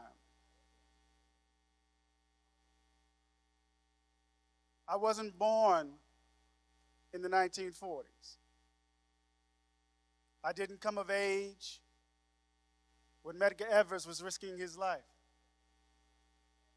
I wasn't around to march or cross Edmund Pettus Bridge. I wasn't organizing with SNCC. I didn't stand post with the Black Panther Party. I didn't join the Nation of Islam. I was just a thought. History, it seemed, had passed me by. I've always felt that I was born out of place and out of time because we weren't around then. But the circumstances of life have made it such that it is our time now. In the 250th year of the country, the nation has decided to double down on the idea that it is a white republic. In the 250th year of the nation's history, it has decided to put you and me in our place. And the question becomes, will you be complicit? The question becomes, how will you answer history's call? Because in the 250th year of this country, we have to deal with this shit again.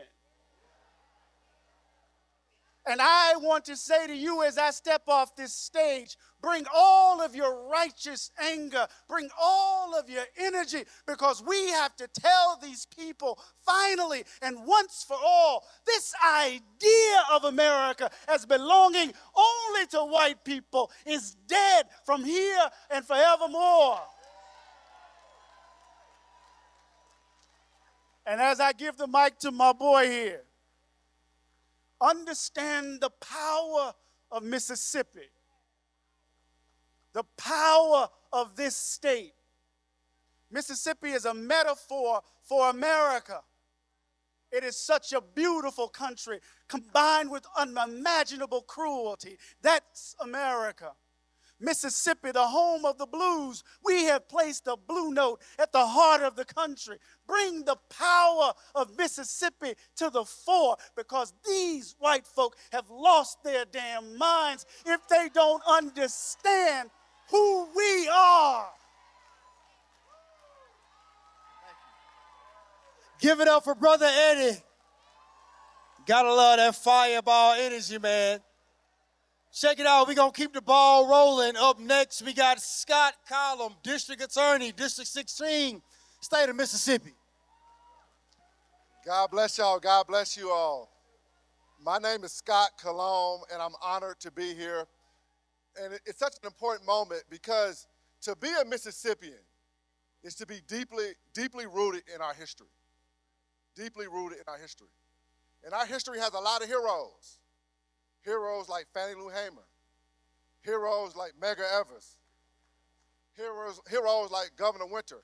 People that understood that equal representation, of fair access to the ballot was essential for Mississippi to reach its potential. People that understood that access to the ballot was essential for quality education, quality jobs, and quality health care. But our history is also full of villains. People like Governor Barnett and Senator Bilbo, who use division, use hatred to keep power for themselves. They use that because they did not have a vision for our state. They did not have a vision that was based in making sure everybody's life mattered. In this particular moment, after Section 2 of the Voting Rights Act was gutted, we're seeing those similar type of villains reappear. We're seeing people come forward and attack Congressman Thompson in ways that are unprecedented, accusing him of having a reign of terror on District 2. Well, the issue with that is, I don't remember Governor Reeves sending back the money that Congressman Thompson voted to give billions of dollars for infrastructure. I don't remember Governor Reeves sending back the money that Congressman Thompson voted for health care. I don't remember that. They're using division and distraction because they don't want working Mississippians to unite and fight for a better Mississippi. They don't want that. They no longer want the voters to pick them. They want to pick their voters. Because if they truly thought that Congressman Thompson was not representing his district well, they could find somebody to beat him in 2nd District. They could find somebody to beat him, but they know they can't, so they don't want to try. But in this particular moment, what we got to do is we got to be the heroes. We got to be the heroes. And the heroes won't be the elected officials. It won't be the speakers on this panel. The heroes will be the people of Mississippi. It will be the people. It will be the teachers that care about the classroom and making sure every child has a quality education. The heroes will be the nurses and the doctors who care about making sure every Mississippian has a quality health care and has a hospital. The heroes will be the church leaders that care about their congregants and wanting to make sure that everybody is recognized as a child of God. Because the reality is, God has tested us in this moment. God has tested us. Every generation of Mississippians get to write the chapter of our state. It's time for us to write our chapter. And what we got to do is write a chapter that honors our ancestors, but also understands that our future is better than our past. So when our children and grandchildren read about what we did in this moment, they'll know that we showed the country that Mississippi matters. God bless y'all. Give it up once again for Scott Cologne. Up next, everybody say President and CEO. That wasn't everybody. I said I want everybody to say President and CEO. Y'all give it up one time for Derek Johnson.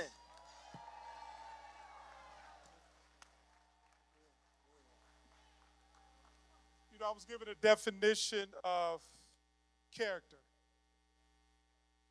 The definition I was given of character is what you do in the dark when no one's looking. Demonstrate whether or not you have character. And because we have a person who represents the 2nd Congressional District with character, they want to come after him in the district. But I also was given another definition of who is a character. Because some people have character while other people are characters. And in this moment, even though many Mississippians are suffering under a character's rule,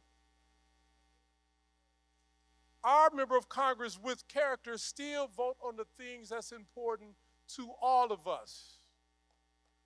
You know, the fact that when you move around the state and you realize that if you live outside of the Jackson metro area and you get sick, you may not have a hospital within an hour or 2 hours drive because a character in the White House has moved to take the money, but the character that served the second congressional districts continue to support access to health care for everybody. Some people have character, some people are characters. We are here today because we are showing our character, because we care about people. Now, we live in a state that individuals have had governing control for now 26 years, since 2003. And under their leadership, we continue to be ranked at the bottom of household income. We have the highest poverty rate in the country. We have the lowest educational attainment in the country. This is not black folks, this is Mississippians. We have the shortest life expectancy. We have the worst health care delivery system. We have the highest obesity. We have the worst child well-being and the worst economic opportunity. The person in the governor's office is a character. While they try to remove a member of Congress who shows character. That when white farmers in this state are on the verge of losing their farms and they got money taken away from them and they took that same money and gave it to farmers in Argentina and they still vote for the character because they are part of a cult when the person with character is supporting the very issues to ensure they keep their farmers. Some people have character, others are characters. As we convene today, we need to leave out of this room showing our character and our ability to persevere all the attacks because we have done it before. In this moment, the performance of the demonstration is to energize, so we leave here, we do the work. In this moment, we come and get gathered and we see this intergenerational energy that's so beautiful when you see our elders and their wisdom and our young people and their energy and all of us who are in between, and we come together and realize that it's us for us and never us against us. In this moment, we have a platform of history that we stand on as we propel towards the future in this moment. Our character is to take the energy now and move forward. All 82 counties are called to demonstrate, and you represent all 82 of the counties in the state of Mississippi. When you walk out the door, you should get the pledge card. You got to commit to show your character because it's not enough to feel good in this room. It is absolutely necessary we do good when we leave from this city. So if you get nothing else, lean on the side of the person and the people and be an individual with character so we can fight the buffoons who are characters. And if we do that successfully, we will prevail. Peace and power. DJ. Before we have the grand finale, everybody say grand finale. Got a little bit of a special song we want to play. DJ, we ready? Say one moment.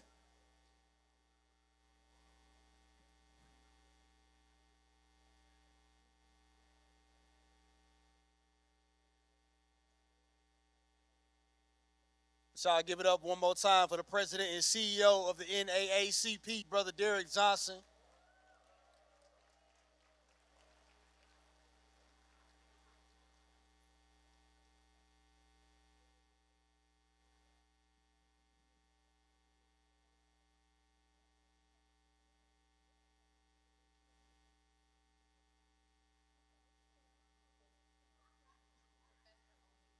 Professor at Ole Miss, as we do wait for the grand finale,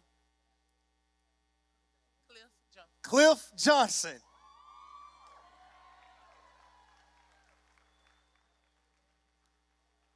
Good afternoon. I'm a Mississippi civil rights lawyer, and this is a proud day for me as a Mississippian, as somebody who's sued the state of Mississippi time and again, because we live in a place where race still matters. And I know Justice Alito tried to tell us that it doesn't, but all that shows me is that he ain't been to Mississippi.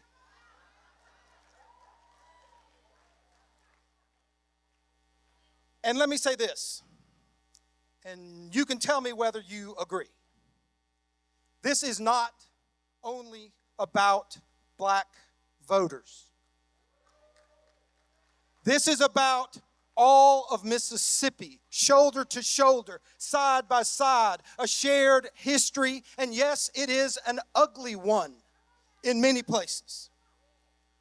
We have some making up to do in Mississippi. But that only happens when we come alongside one another, when we love one another, when we put division aside. And let's be honest, some of us in this room have been mad at each other over the years.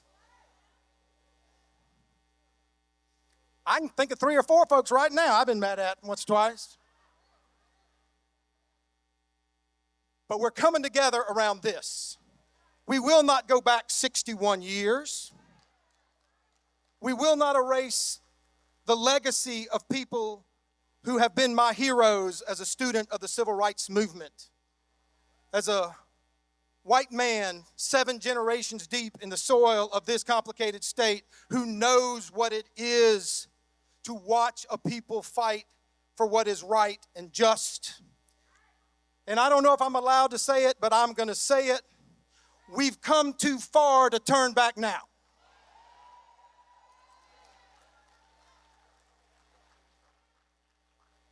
And I want to look over here to my right to a man who, for somebody like me, has been a beacon, and that's Congressman Benny Thompson.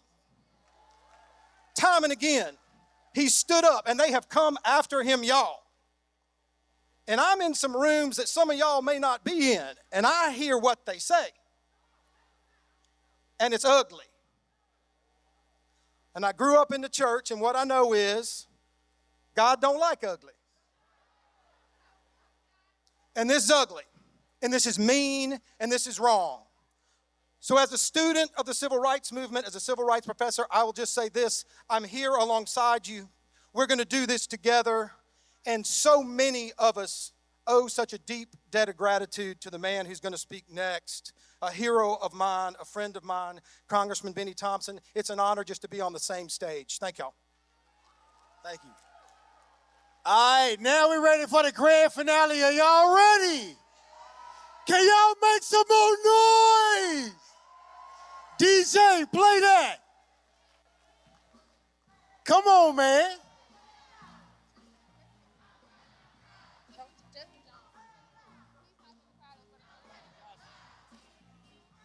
Say it loud. All right. We got the energy up.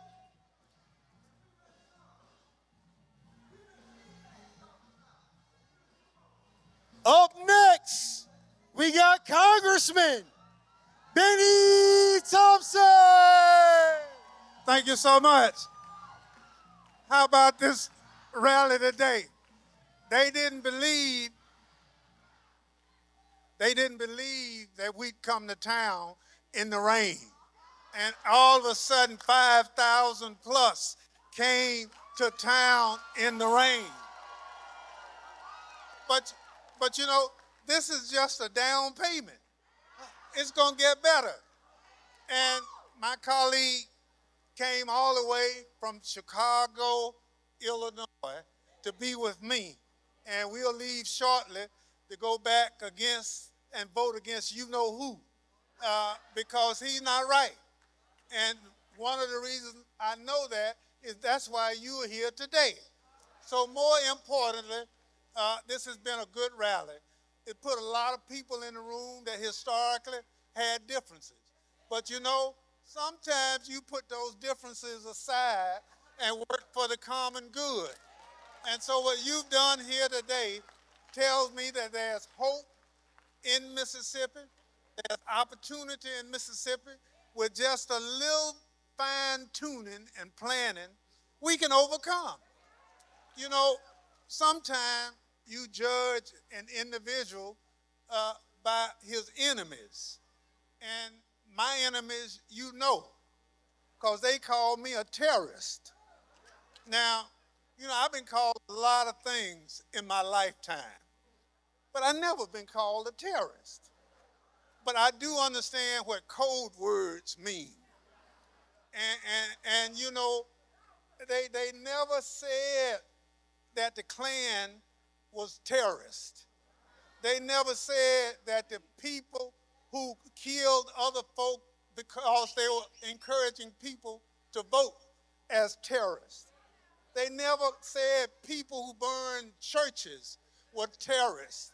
They never said people who assaulted black women because of their color were terrorists. But then you find somebody that all he's ever done in his life is try to make life better for people, and you call that person a terrorist. Well, if that's a terrorist, then I'm guilty, because I want to make sure that everyone in this state has the opportunity to be the best that they can be. If we can help millionaire farmers grow their crops, we can help poor children be the best that they can be. The investment is what you make it. If this president can do all the things that he's doing and get elected president, something is wrong with this picture. You know, how are we going to elect a felon president? You know, but you call a guy that's only had 3 speeding tickets in his life, you call him a terrorist. You understand? But this guy who's a convicted felon is somebody you admire. Now, something's wrong with that picture.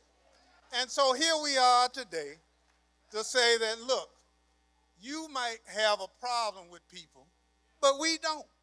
You know, because in America, we have the right to choose. So if I choose my leaders and you're not satisfied with it, then what you gonna do? You gonna call him a terrorist? So what he's saying is a lot of people in this district, because what you want for your family is to be better, you know better than a terrorist too. You are a terrorist because you want better for your community and your family. And so I commit to you that we'll do better if this notion that somehow registering and voting is a terroristic act, then between now and November, you better hold on. Because for what we have to do is settle our differences at the ballot box. And if we settle our differences at the ballot box, then whoever wins, that's what it is. But now, if you lose, don't act like the folk did on January 6th, tear the place up, because that's not who we are as Americans. And so the real terrorists came to Washington following Donald Trump, and they tore up the Capitol. Those are terrorists. And so what you saw with your own eyes, it really did happen. I don't care if they tell you that what you saw with your own eyes didn't happen. They lying. Because you saw it too. But you know, if we don't go vote, the felon gets elected.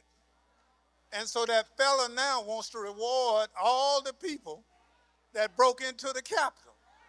And so rather than giving grants and scholarships to kids to go to school, you want to give money to felons who broke into the United States Capitol. Something's wrong with that picture.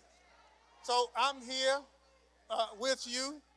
I want my two colleagues who are here with me, Jonathan Jackson came because I invited him to come. He's been to Alabama, he's been to Louisiana, now he's back home to Mississippi.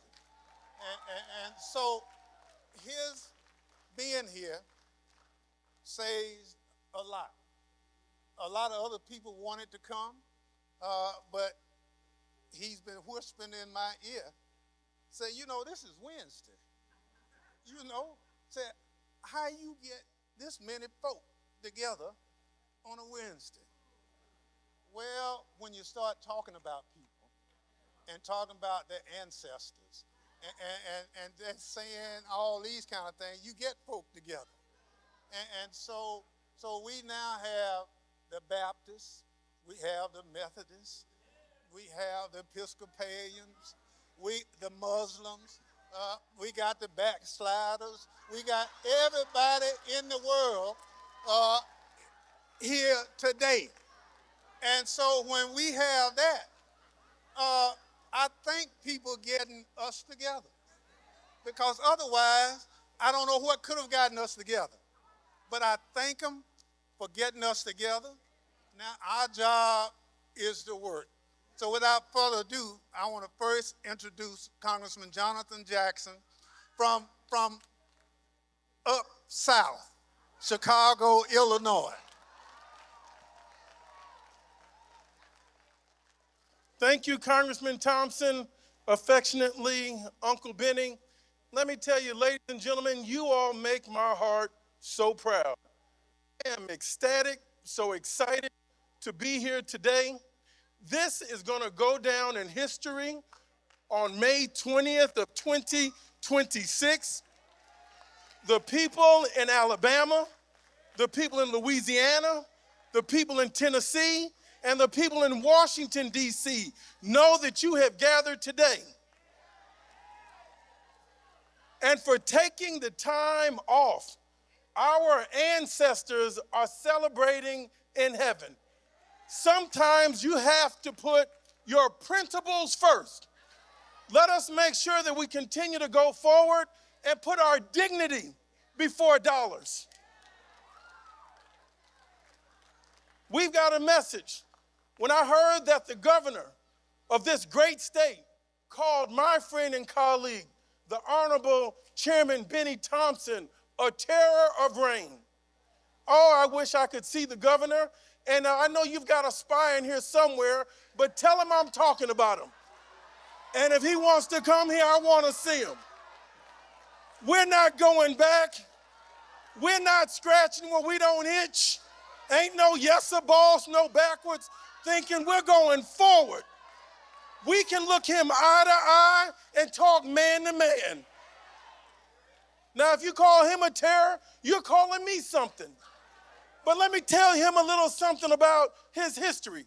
When you had Vardaman, the governor, that started convict leasing that did the Parchment Penitentiary, that was a reign of terror.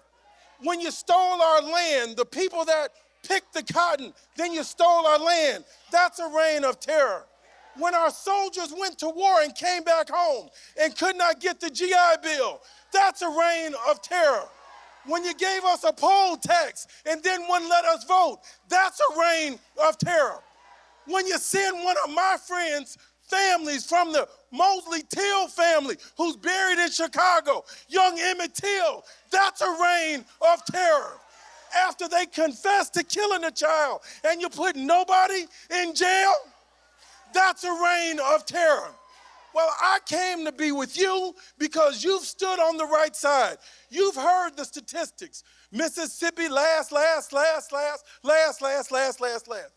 We're done with that. Now, all we got is upside, Mississippi.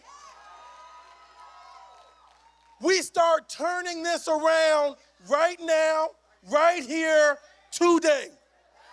Not tomorrow, today. Not tomorrow, today. Now, the governor is in there listening right now. Now, I want you to understand, this is something about power I want to leave you with.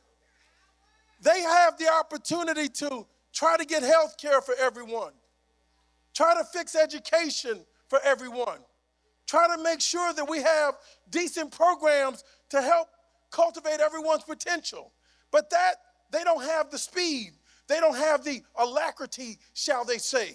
They say that things are complex. There are budget constraints at this time. We don't have the money. There is a budget shortfall. We have to be fiscally responsible, is what they tell us.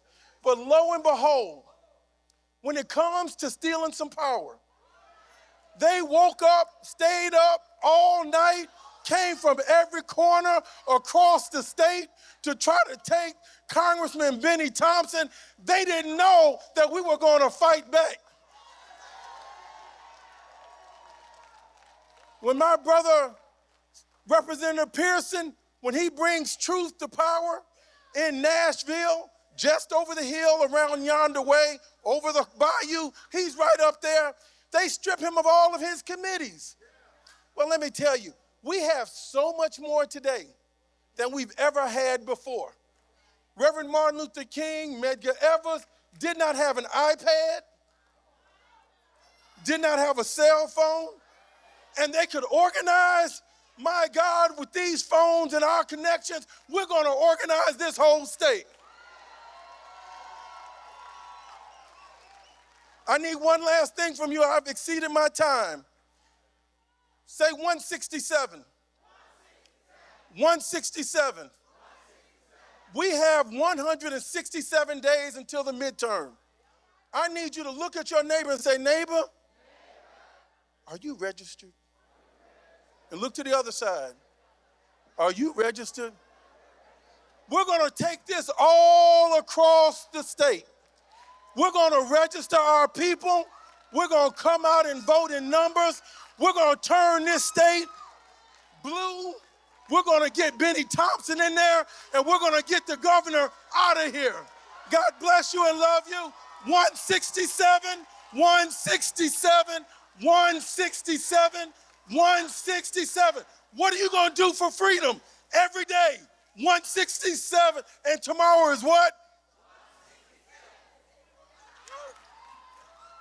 Thank you very much.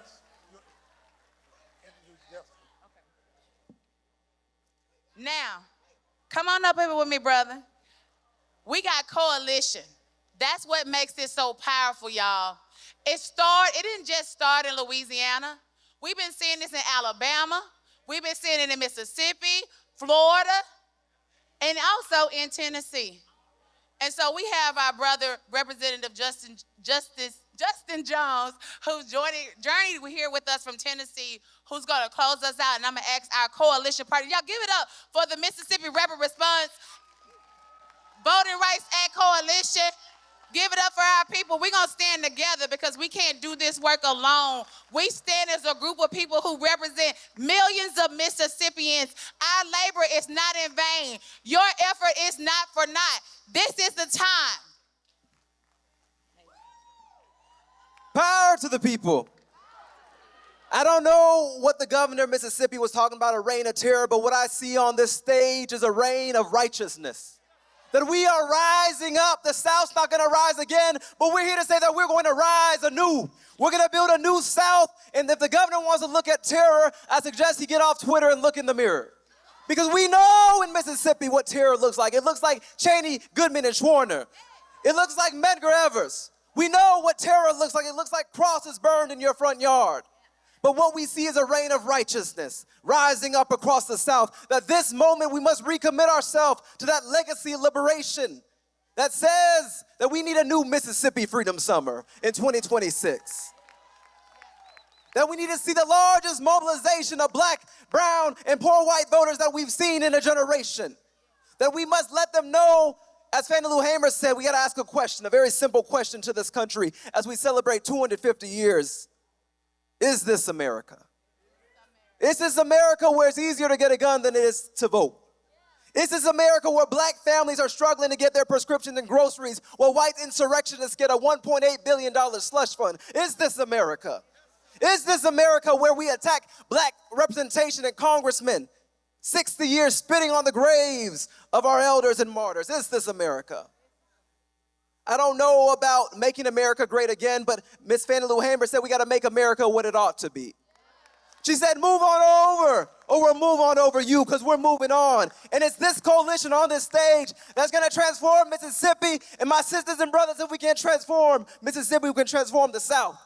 And if we can transform the South, we can transform this nation. And if we can transform this nation, black folks will get free across this world. Something is happening in Mississippi, and it's giving us goosebumps in Tennessee, and Alabama, and Louisiana, because we know that we're on sacred ground, that there is a reign of righteousness rising. There's a reign of righteousness rising in the Capitol, from the State House to the White House. And that's why they're afraid of our dear brother, Uncle Benny, because they know that he stands as a multi-generational leader. But I want to let the governor of Mississippi know one thing, that he may attack Uncle Benny, but he got 10,000 or 20,000 folks who are coming to rise up with him. That he may come for one of us, but that he's going to get all of us. That we are coming from Illinois, that we're coming from Tennessee, that we're coming from California and Louisiana and New York, that we're rising together because people know that it's our time now. And so what I want to just end by saying is this, Mississippi, I'm from Tennessee, and being here today, you give us goosebumps and you let us know what is possible. Who thought that 5,000 people would gather on a Wednesday in the rain? But I want to say something, Mississippi. If you can get 5,000 people on a Wednesday in the rain, I believe you can get so many more on a Tuesday in November. That you can get a lot more folks on a Tuesday in November. I think it's the first Tuesday of November. And so we'll see you in Tuesday in November, the first Tuesday of November. And let's vote these white supremacists out. Power to the people.